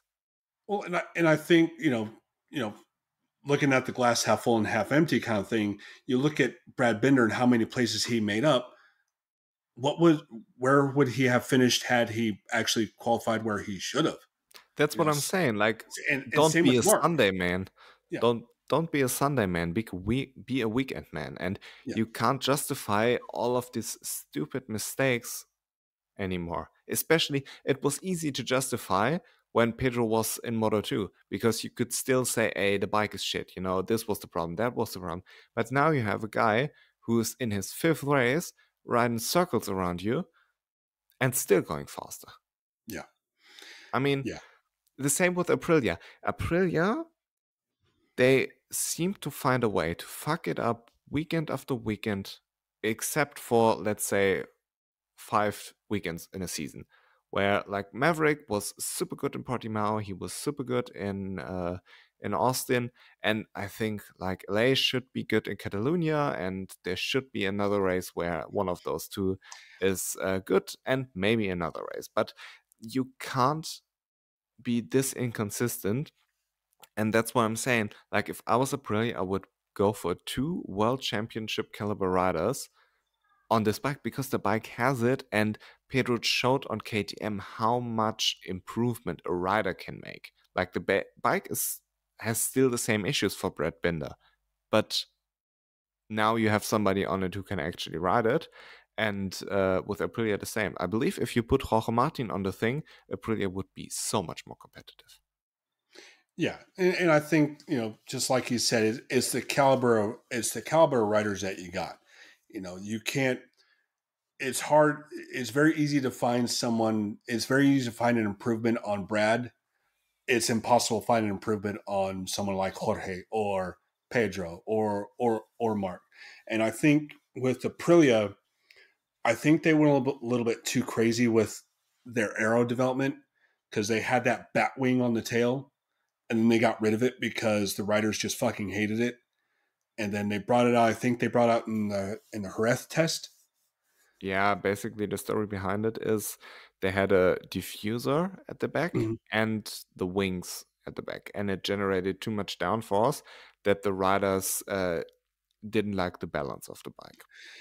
So what And they're doing now, or what they did at the rev test, is have basically the diffuser effect on the lower side of the rear, and mm-hmm. have the normal rear at the top, so you don't have too much downforce. That's what they brought to the rev test, and it seems to be better because they don't have this balance fluctuating thing. And I think at Coda and I believe at Le Mans, they still had their old last year's spec tail. I don't think that they've run the updated diffuser tail, at Yeah, least in the they're not race. running it. Yeah. So, and that's kind of, that's kind of my point is like with all this aero development, there is a thing as too much. And I think that Aprilia has has crossed that line of going too much into their aero. I think if they were to kind of go back to basics, so to speak, their bike would be better. I think in one sense it could be a good thing to have mid-tier riders on the bike, Yeah. because if you want to be competitive, you make the bike so much faster. And then when a good rider like Jorge Martin steps onto it, the bike all of a sudden is a championship contender because you have now a rider who can make it. And time will tell, I don't know, but I think Aprilia is underachieving and the bike is quite good, but the riders aren't cutting it. And yeah, quick word to Yamaha and Honda. Yes, they were shit, surprise, surprise. But I have a lot of respect for Fabio for putting the thing into Q2, and he had a decent race up until he crashed. Shit happens. And same with Joan Zarco. I think those two guys really made the best out of the bike. Joan Zarco was the best Honda. He finished in 12th. Yeah, hooray. But he beat Augusto Fernandez on a KTM. He beat the other three Hondas. And Fabio Quartararo, he had a good race until he crashed. And what more do you want from those guys? I mean, I feel sorry for them, but it is what it is. The bikes are shit, and Fabio is getting the maximum out of it, and I respect this a lot. And he's also getting paid a shit ton of money to be on that bike. I would ride this bike for less. I think all of us would ride that bike. I think all of us would ride the Yamaha for less. Yamaha or Honda, I don't know. You might have to. The price might have to go up. What's funny is I was looking at the lap times from this year and last year at Le Mans, and that bike was only 4/10 faster this year at Le Mans. Their fastest lap. And everybody else, like the Ducatis? Oh, I mean they're setting lap records, but it's just like, and this was kind of, and I asked you this question about a few days ago with the concessions and the rules. It just seems like I don't know what they're doing. I really don't know, and I don't know what they're doing, and I have a hard time believing that a company this big can be this incompetent. I have So a part of me, theory. in theory, Nine, I have a theory okay, to answer your question. I think they are focusing on 27. and that's why I kind of asked you if they could start testing, like using their concessions for the 27 bike, because that's what I want to believe is that they're throwing stuff on the bike right now, just kind of say, hey, we're trying, we're doing this, we're doing that. Give us another year of these concessions, and then they'll start developing the 27 bike next year, because I just have a hard time believing that a company this big with this much money is this misguided and this incompetent. Yes, and I'm very disappointed in 2027 if Yamaha and Honda are still in the shit. But I I have no idea regarding concessions. I don't think that you can test the 27 bike earlier than 2026. yeah, But I don't know. I mean, this is far above my pay level. yeah, and that's the thing with like these concessions is that as far as I know, they only told us what they were getting, like the basics of what they're getting. We didn't get into the details. So that's a question I would like to have answered is how soon could a team with concessions start development on a future bike? I think if you would ask Camilo Espeleta this question, he would hear this question for the first time. I'm not surprised if they don't even know the ins and out of those rules they're making, because it's just, to me, it looks like, okay, we were doing everything and figure it out later. So that's why I'm not the biggest Dorna fan, but that's a different conversation again. And quick question: did you watch Moto 2? Yes, I did. I watched Okay. Moto 2 and Moto 3. Oh, nice, perfect. I Because came prepared for this podcast. nice, nice. I appreciate it.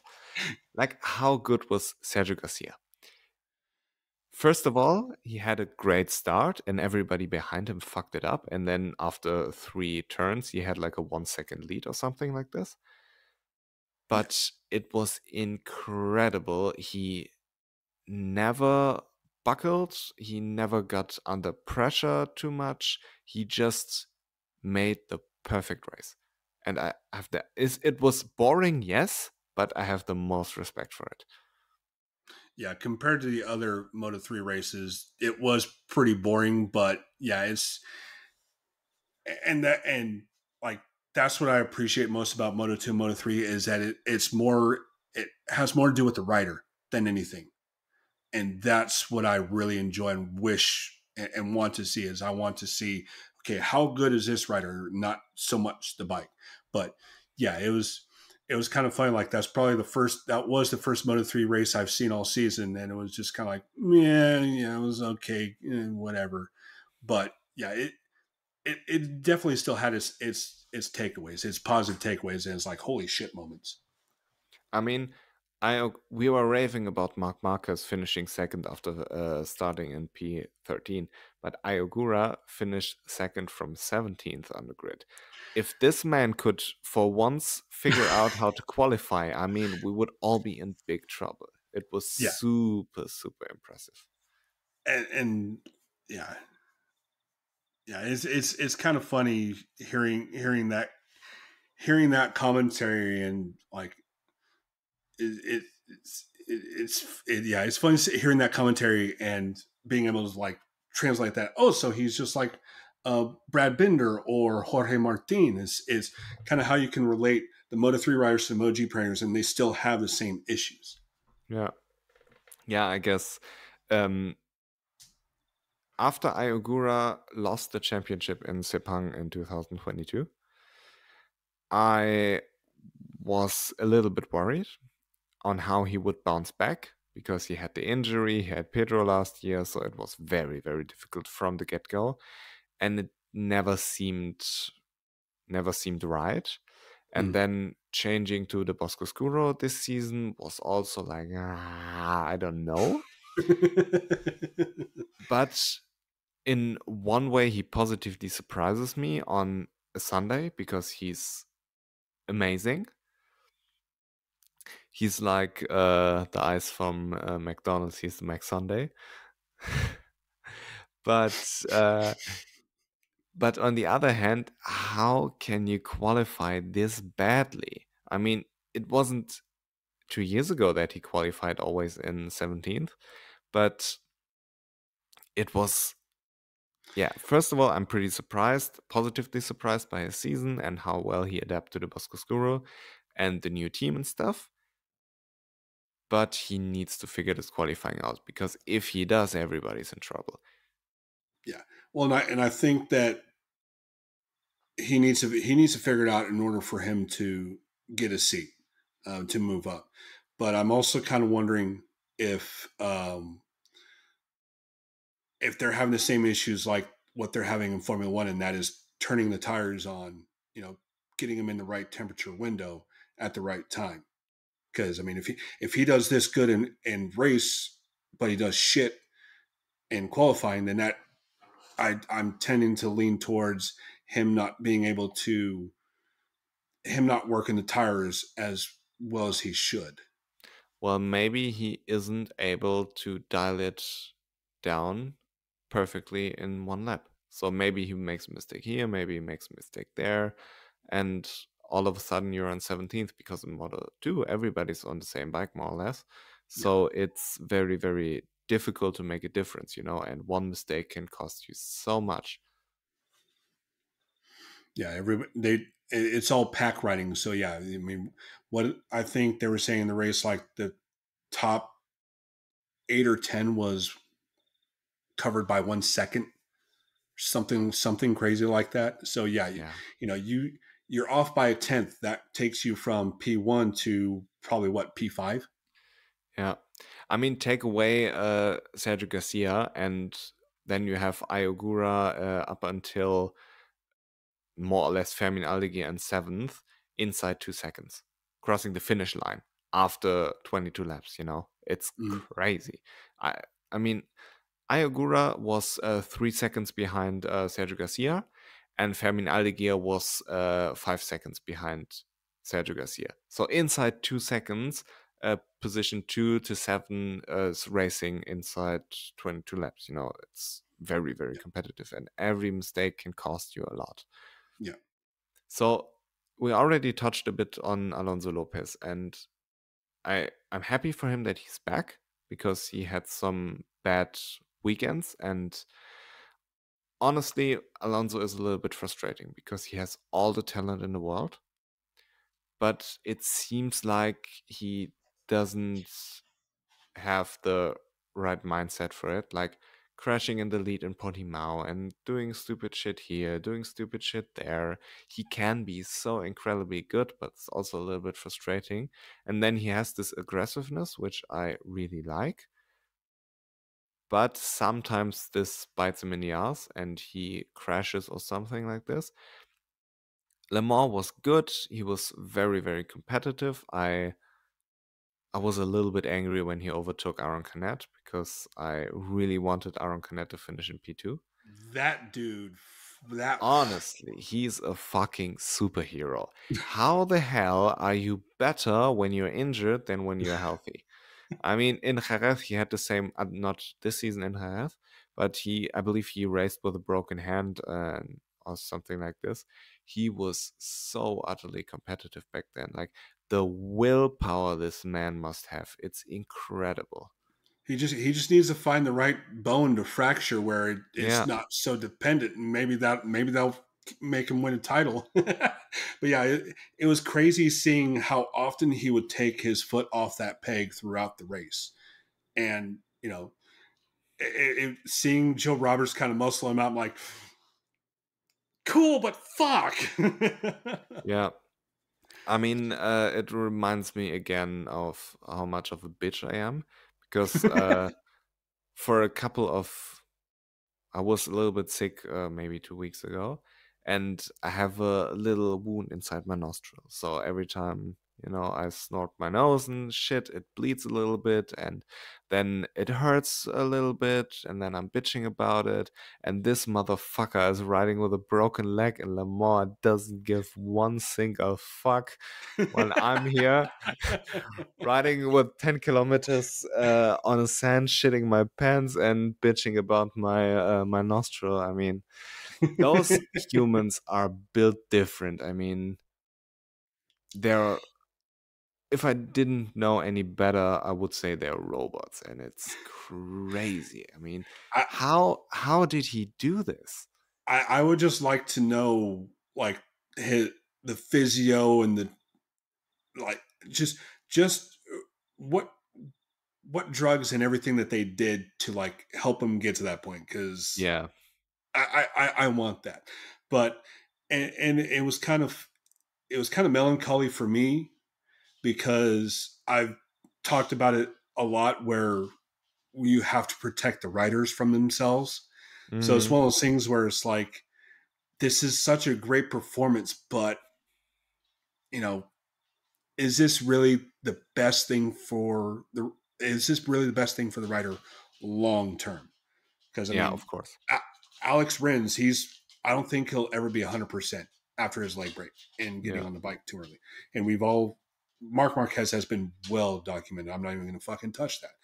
But you know, it's what we the fans like to see, and it's there's a very it's a high risk, high reward kind of move.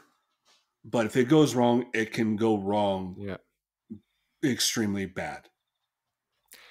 Do you know what the fans also want to see? What's that? Your dog running around in the background.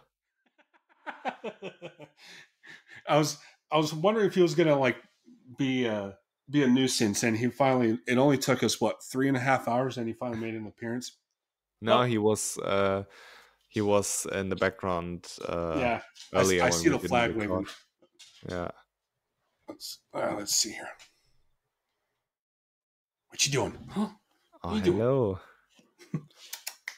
Oh, he's so happy. What's his name? Bo, Bo. Bo. Hello. Yeah, yeah. I got him. I got him in July from his shelter. It's, Oh, that's nice. yeah, he's a good boy. He just wants attention because I've been ignoring him. Yeah, of course. But yeah, everyone loves dogs. Whoever doesn't Yeah, love of course. dogs, I don't want to know you. Do you know about Simon Crafer's Foundation for Dogs? Yeah, yes, I do.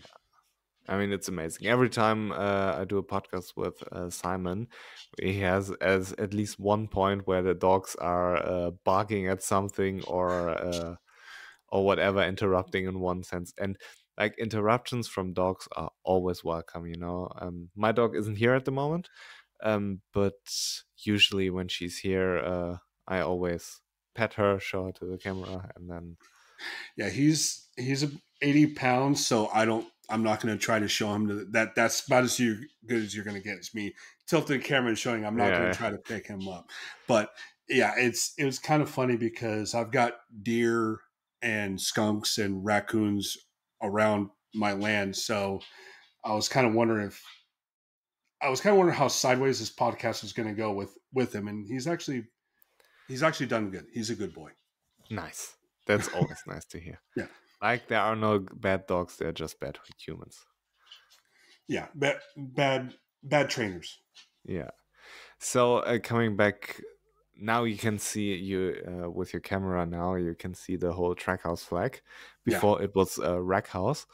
So, um, Joe And Roberts. here I'm saying I'm unbiased. Yeah, nobody's unbiased. Joe Roberts. I mean, honestly, I felt it was a little bit disappointing his outing in Le Mans because he always had a good race pace, and I felt like okay, if he starts on the front row, there is a possibility that he can fight for a race win or finish in his favorite position, P2. Mhm. But for one way or another, it didn't seem like he was really competitive, and I think Joe Roberts just has to have a good enough season for Trackhouse to justify him promoting. And he needs to finish on the podium. Like if he has a season like Jake Dixon had last year, everything will be fine. But when you're leading the championship, it's a good sell in America. You need to do a little bit more, I feel like. But he didn't crash. He was at the worst end of the Alonso Lopez overtake. And it is what it is. He still gets some points, but I felt a little bit disappointed when I saw him finishing on the front row because he was destined for more, at least a podium. Yeah, yeah, and I think I agree with you in that he just has to be consistent. He can't fall off a cliff. He doesn't have to win the title. Not that he was probably going to win it anyway. But I would say if he top five, if he finishes in top five, he's definitely going to get the Trackhouse seat. I already think that he's a shoe in as is right now because can he really get any worse than Raul? Yeah, Raul disappoints a lot. And with Roberts, it's funny. He finished 600ths of a second away from the podium. Like this last lap overtake on Alonso Lopez almost worked out. Yeah. And how much of a difference this fraction of a second makes for narrative, If he finished on the podium, we would be, Joe Roberts is so great. And now that he's off the podium and fall, it's like, Yeah. you know? And that move that he made on Lopez, I was pumped up for that because that was getting back at Lopez. Just wish it would have stuck, but that Yeah. was a cool ass move because he tried to give Lopez. He raced Lopez like Lopez raced him. Yeah. And with Fermin, I'm very disappointed because there are 4 Bosco-Scorers on the grid. 3 of them finish on the podium. And you, the preseason favorite, the golden boy who has the Ducati contract, who should be you should be doing what Sergio Garcia is doing, and you should do it every race. And for one reason or another, it seems like every weekend there's something holding him back, except Jerez. He Mm-hmm. had the tire issues in Qatar, he had the jump start in Portimao, then he had what did he have in Austin? Something, yeah, but he should be way more dominant than he actually is. It's easy to say, okay, you should have won when you finished second. Okay, cool. But when you come in with those expectations, with this contract, and everybody is finishing on the podium from your manufacturer except you, and qualifying is not even an excuse anymore because Ayogura came from 17th, and Moto2, it's quite easy to overtake, not like MotoGP with all the aero stuff. You can overtake in Moto2. And I was a little bit disappointed with him, not gonna lie. I wonder if him signing that contract has changed his mentality. That's the thing. That's what I was talking about in the off season. Everybody was saying, "Hey, he's going to roll over everybody. He's going to win every race, every practice session. He's going to be first and every pole position." But then you are in the winter, and maybe you don't work as hard. Maybe you take this one evening off, and then maybe Yeah, you drink too much, and then 2 other days are more or less gone, where you could have trained, and somebody else is giving 110% because they know I'm gonna get this fucker. yeah. And the other thing with the Ducati seat is, yes, cool, he has this, and apparently it was signed already last year, but you don't have to worry about anything anymore because you could You're be set. lost Yeah, every race you're. from now on, and nobody could prevent you from riding a Ducati, I mean, Davide and whoever the new guy is, maybe they can rip up the contract, but that would open up a huge can of worms and definitely a lawsuit. But yeah, I it's just swear like to God, we never ever signed this contract. contract. What contract? As you hear a shredder in the background. They're going to hire American racing staff to get rid of the contract. Right. You call BRT. Hey, how'd you guys handle this? What'd you guys do with SDK again? Write that down. Write that down. Write that down. Exactly. No, But but in seriousness, it's a bad look if you're Fermin and you're the one with the absolutely. MotoGP contract and you're in P7 while everybody else is finishing on the podium. You look like an absolute chump. But again, it's just like, you're already set. You already have the ride. Why risk it? Yeah, but still, you would leave as a Moto2 world champion. Oh, yeah. And that's something, I believe, which is very important for a rider's confidence. Because when you look back, all those Moto2 world champions and who finished in P2, look at Pedro Acosta, he finished in he finished the world championship, goes off to MotoGP and absolutely balls, you know? Then Mm-hmm. you have Augusto Fernandez winning a world championship. He had a good rookie season. Ayugura, who lost the world championship, was quite far behind. Look at where Tony Abolino is right now. I mean, look at Raul Fernandez. He lost the world championship and Remy won it, and Augusto is nowhere. I mean, what happened with Remy was very unfortunate, but you can go back and back and back. The one who won the world championship is usually going into the MotoGP season with a lot of confidence.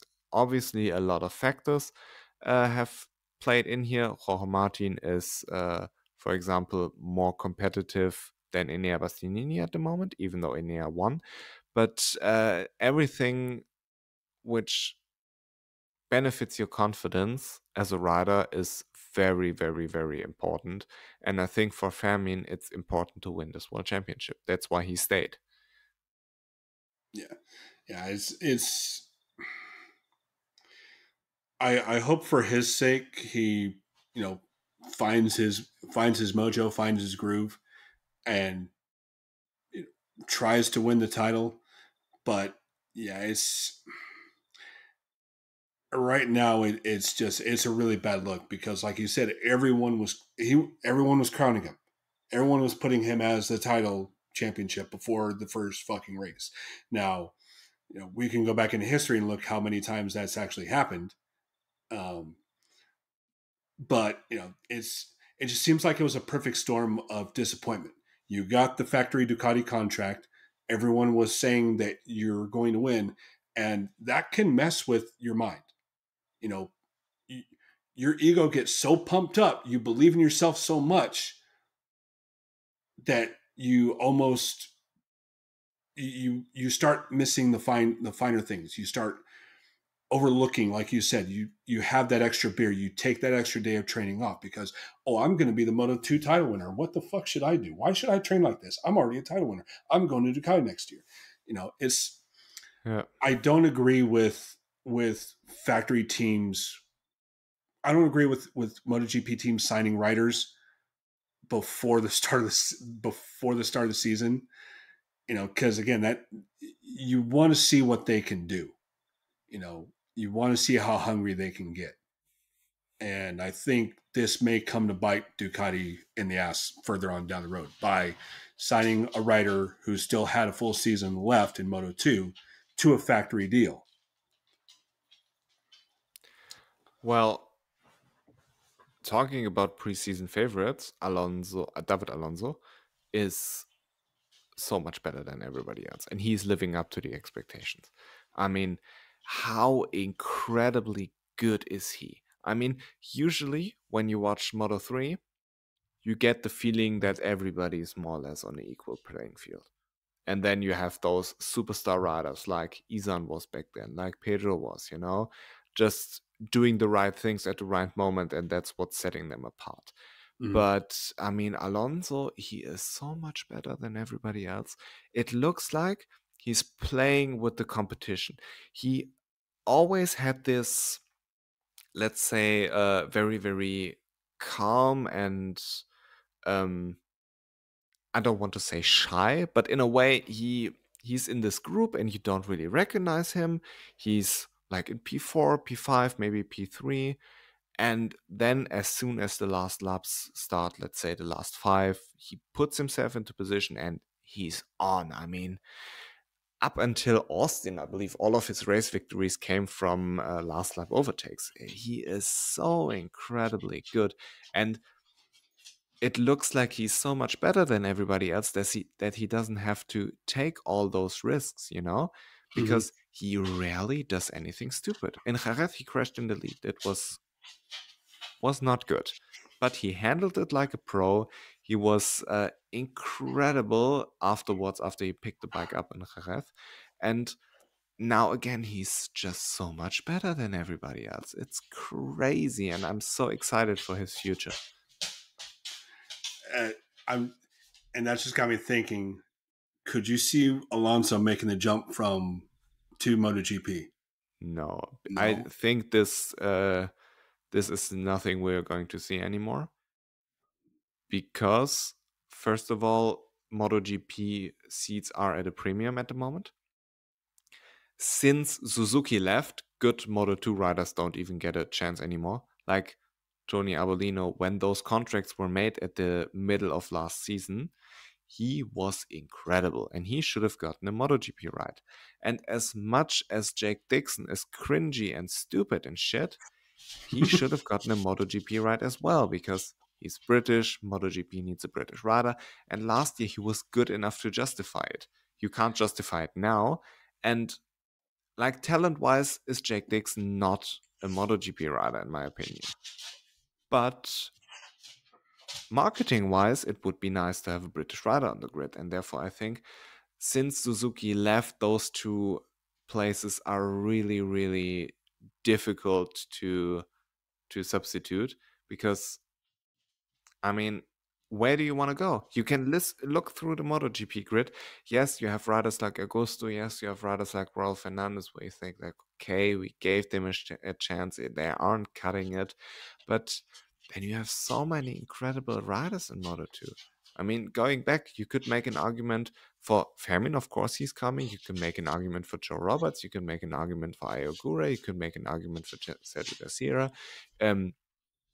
Alonso Lopez can get a MotoGP seat talent-wise. Even Aaron Canet is doing pretty well, you know? But those guys are not going to be on the grid anymore because we have two less rides in MotoGP. Like, if we still had Suzuki, it would be a lot easier to fit Moto2 riders in the grid because MotoGP riders aren't getting seats they deserve. Like, remember Digia at the end of last season?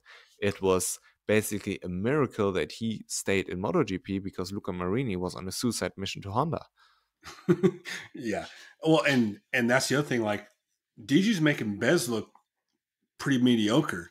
I mean, talking about MotoGP again, I'm very disappointed with Bez and with Digia when you compare him to Marc Marquez, because Marquez coming from a Honda, he has never ridden a Ducati, and from day one he is better. On a track in Qatar where Digia won, on a track in Le Mans where Bezzecchi won last season.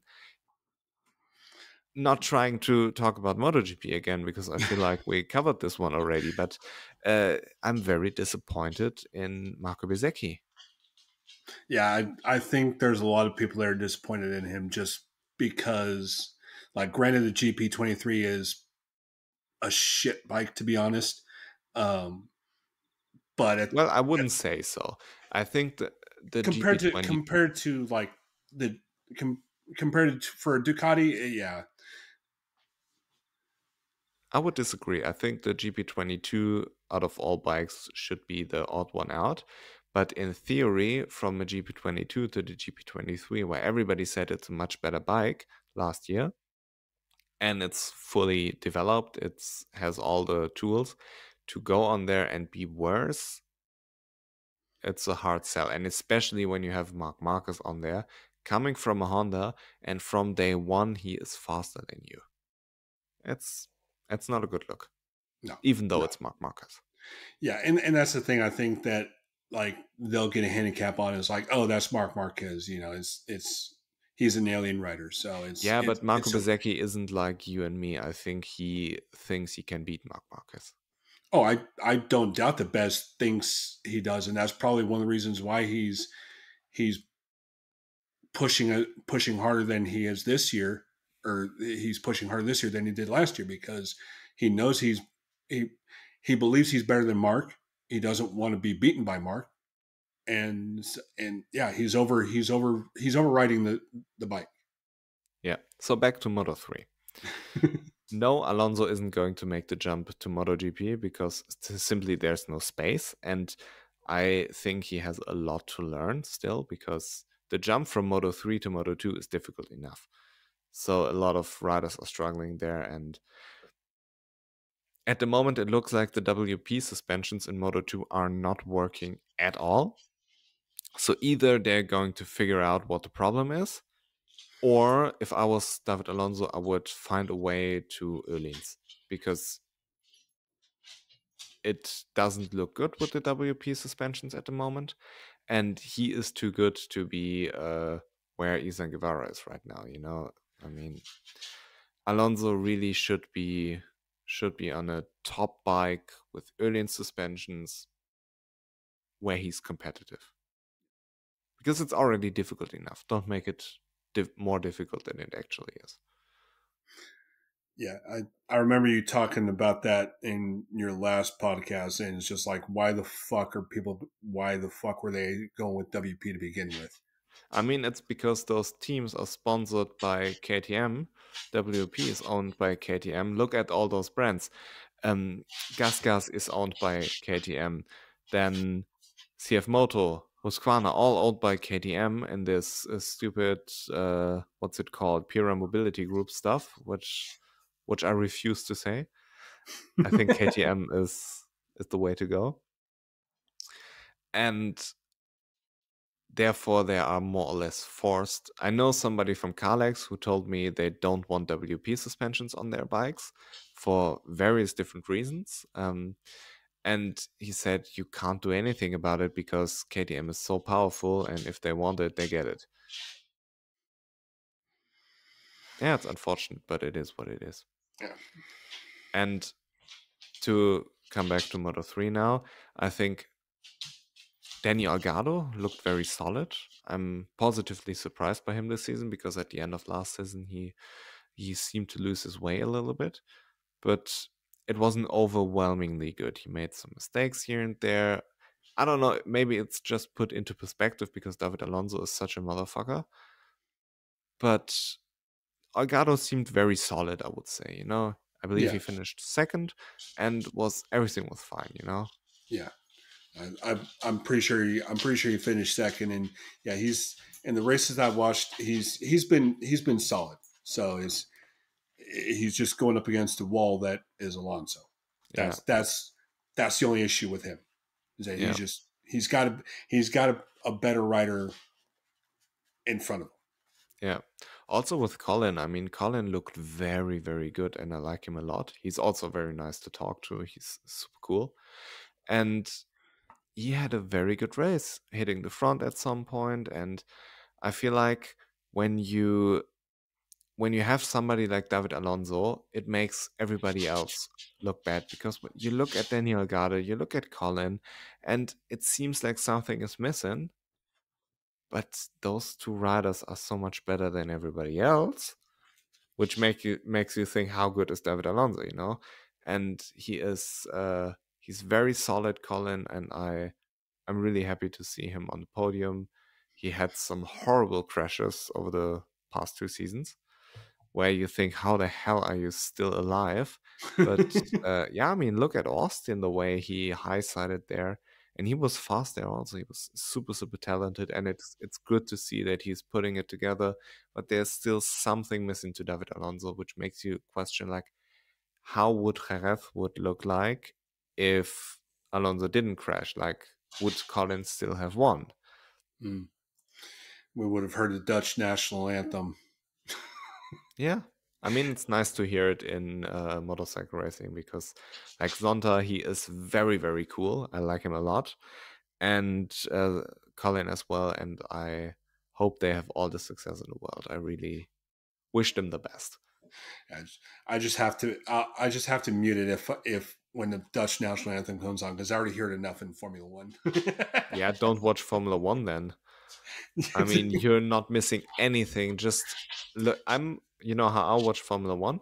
I just watch the highlights if I see it's been a good race on Instagram. If anybody's like, hey, Formula One was so crazy, okay, I'll watch the highlights, see what's up.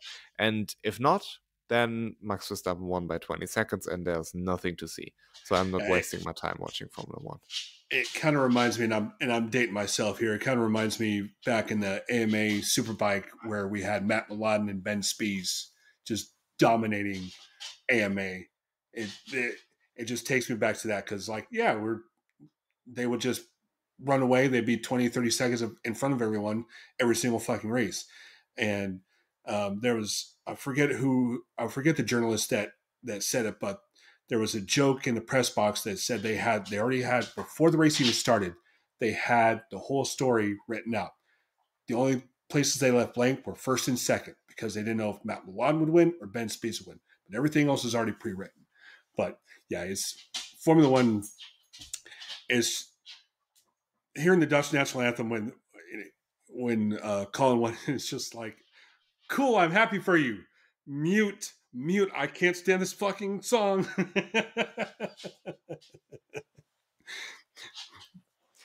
You know what I can't stand? We talked about David Munoz. I mean, he is just a very, very dumb human being. I really believe he is totally immune to learning because he did the same shit he's doing now. He did it in Rookies Cup and he never stopped doing it. And I think when you look at it instance by instance, you're not doing a good job. You need to look at it as a whole. And at one point, I would talk about race bans. It isn't feasible that somebody season after season is riding riders off the track, making them crash, and he's talented, yes, and he has no respect for riders, not in a good way. He is just immune to learning, he's stupid, and he needs to be sanctioned in a way which makes him think, okay, fuck. Like Adrian Fernandez, he had fourth offense of slow riding and got 2 long lap penalties, you know? How about we do fourth offense of trying to kill somebody, like fourth attempt of attempted murder, and you're sent home for 3 races like they did with Dennis Earnshaw? Well, does the FIM have a point system like the FIA does? I don't know what they're doing. I mean, Because I mean, if they don't, that is a huge oversight on their part. Because yeah, when I was watching the Le Mans race, you saw Munoz do that bump, and then right away it was like double long lap penalty. I'm like, holy shit! Because I haven't watched any of the Moto3 races before. But then the announcers said, basically what you're saying is like, well, they're looking at his history, and this is what you're getting now is yeah. you bump one person, like Munoz makes contact, and that's a double long lap penalty, which, it's they're treating this, they're going at the pace of like molasses with getting Munoz to wise up. And like I agree with you. Like if someone is if someone's behavior is continuing even after reprimand after reprimand, then you need to escalate the punishment, because clearly he's not listening. And I'm not sure if it was at Le Mans or at Jerez, but I think Paul was talking to him after. Yeah. Yeah, and I just saw that. I'm like, maybe he's not the best writer to talk to about that sort of thing, but he's also not the worst. I mean, And I it think, could be worse, yeah. yeah, it could be Marc. But, but yeah, I I didn't want to think say it because then people will call me a hater again. bring it. But yeah,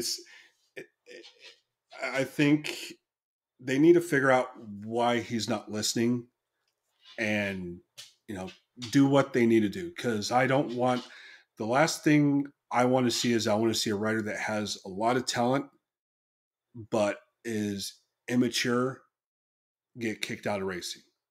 Yeah. I hate reading and seeing these what if stories in any kind of um, athletic profession. So whether they need to bring someone in that has a little bit more credit or clout to their name, or they have a come to Jesus moment with the FIM saying, "Hey, dude, you need to knock it the fuck off, or we're going to start banning you," Yeah. or Totally. sponsorships. I don't know. Everyone responds differently, but they need to find out what he responds to, and they need to find it. They need to find it out sooner rather than later. Absolutely correct. I was already touching on Adrian Fernandez, and I was super impressed by his race. I mean, Adrian Fernandez can be a dickhead, and he can be quite frustrating, but he was super fast. And again, he showed his talent. He showed why Leopard signed him, and he was very, very fast despite his 2 long lap penalties. And it makes you wonder again, like, is it really worth it slowing down in practice to wait for a tow when you're this competitive, when you can actually do the time that the others are doing and ruin your whole race with this? No. I mean, super impressed, but he needs to figure out how to practice properly. And I really don't understand why riders are waiting for everybody. I mean, it's not like you have to be on top of every practice session. Just be in the top 15 and you'll be in Q2. And in terms of qualifying, I think that my opinion on qualifying is you shouldn't have these open sessions. You should have, one rider goes out and has a whole track to themselves. That's it. You have a 30-minute or whatever it is, but one rider at a time. And well, that wouldn't work with Moto 2 again, because when you do 30 minutes, when you do the same time frame, you have 30 riders or whatsoever in Moto 2, you can't let them out minute by minute, and you would have a problem as soon as somebody crashes. yeah, and that's kind of the problem with that is a problem with logistics and how many riders there are. But it's the whole towing thing from Moto 3 to MotoGP.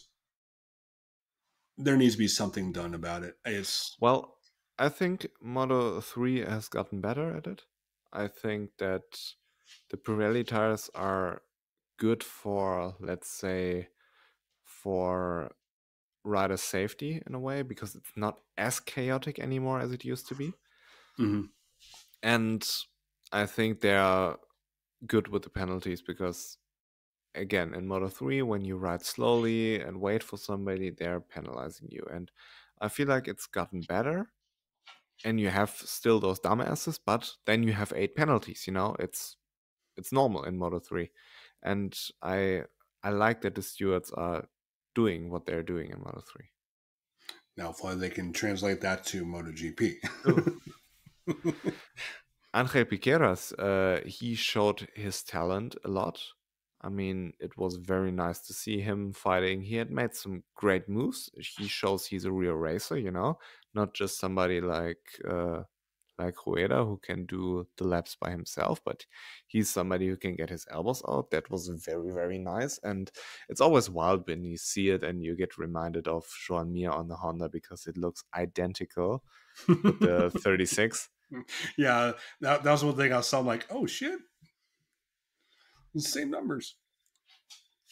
Yeah. But it was nice to see, and it's always good to see new talent coming through. Yeah, and no, it's nice to see that, and the new blood, so to speak. Yeah. And that's also amazing about watching Moto 3 and Moto 2. You can see those riders. Like, for example, imagine you're a rider, you're a fan who only watches MotoGP. Then Pedro comes up and you're like, who is this? Why is he crashing in Le Mans? And then, like, if you watch Moto 3 and Moto 2, like, he's fucking awesome and he always crashes in Le Mans. Yeah, that's You think that's it's gonna epic? be good. You watch MotoGP and you think it's epic that this motherfucker's overtaking Marc Marquez in his first race, but then somebody who has watched Moto 3 knows this motherfucker won a race from pit lane, Who does this? Yeah, no, I'm gonna do a better job at watching Moto 2 and Moto 3 from here on out, because Totally, you have to.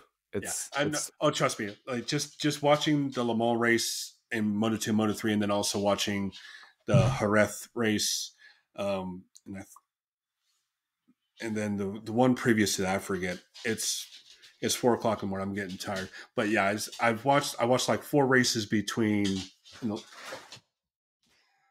I watched 4 races after I watched MotoGP, and it's just like, okay, I'm definitely missing out on some shit here, so I need to make the time instead of finding the time to troll people on social media. I need to use that time to watch Moto 2 and Moto 3. That's what I'm saying. And you can definitely watch Moto 2 and Moto 3 instead of watching Formula 1. I'm a gluttony for punishment, so that's that. I don't know. My thing is that if I stop watching the week that I stop watching F1 is going to be like the best fucking F1 race we've seen. Like Miami. Yeah, and that was the funniest thing, and everyone was fucking dogging Miami as a worst track, and then all of a sudden, here it is, like the race of the year so far, and you have dumbass Americans like me, like, sorry, what was that? What were you saying about Miami? You said it sucked? Oh yeah, fuck you. Last point I would like to make towards Moto 3 before I let you go is Joey Kelso. Because this little motherfucker, he is...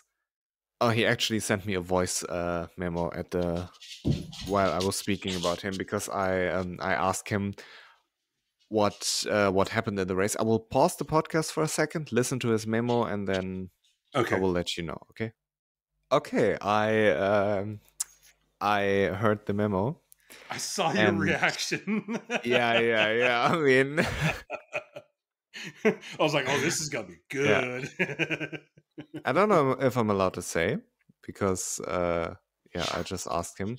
But the thing is, with Joel, what impresses me, he is good everywhere this season. Look, he was in the top 10 fighting with the guys. I don't know if he would have had the pace for a podium or if he would have had the pace for a top 5. I don't know. He was somewhere in, let's say, P8, P9 or something like this. And he is actually 5th at the moment in the championship. And when you look at it, yes, Danny Olgado, he has 3 second places. He has a win. And in Spain, he wasn't necessarily too good in P7. But you have those guys, or you have David Alonso winning 3 races already. But Joel Kelso, he gets his points whenever he can. And it's consistency with him. You see those races. Portimao was a good example where you think like, okay, I don't know if he necessarily has the pace to fight for a win at the moment, but he's smart about it. He's always smart, and I'm not going to convince you that he's as talented, as good as David Alonso, and I guess he will be the first one to tell you. But I mean, it impresses me that he finds a way to be successful, and he always is up there. He always has the pace to fight for good positions. Sometimes it works out better, sometimes it works out worse. Like, for example, in Austin, that was the most crazy race from him, where he crashed, got a penalty, and only dropped like 1 position because they had such a gap. I mean, it was absolutely crazy.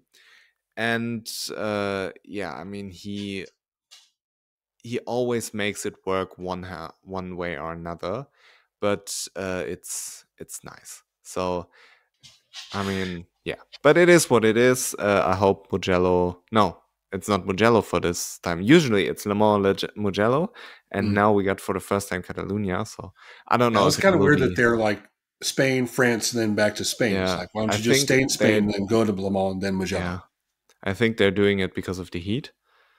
That they don't want to race in the middle of the summer in Catalonia because people were complaining. Well, but in general, I really appreciate you taking your time. I feel like we are here now for how many hours? Like 2:20 in the podcast, and before we're like 4. Over 3 hours talking already. I really enjoyed it. Yeah, I really enjoyed it. Thank you very much for joining me, and I really appreciate you staying up this late. You said you work night shifts usually, so your sleep schedule is perfect for recording the podcast, because I got up at what was you got up at your normal time. 7:30. I got up and I prepared everything, had some breakfast, and just living my life. And then we recorded this podcast. So very, very happy. Very nice that you joined me. And I'm very happy. Please tell everybody again where to find you on social media if they want to see some maniac comments. Yeah. So, some more hot takes and yeah. So yeah, Meatball Flag Media on Instagram. I'm on Threads too, but that tends to get a little bit more political. So just heads up, forewarning. But yeah, Meatball Flag Media, all one word, all lowercase. And yeah, I appreciate you very much for having me on and taking the time. I probably could have found someone better, but you went with me, so I appreciate Thank you very it. much. I always enjoy talking to different people, getting different perspectives. So, aren't you not on Twitter No, I got off of Twitter. because of Elon? Why? It just got too toxic. It just basically turned into like Reddit only for extreme political views. I'll just leave it at that. Like Okay. I'm not a, yeah, I got off of Reddit a long ass time ago, and that's probably one of the best decisions I've ever made in terms of social media. And I got off of X for the same fucking reason. Okay.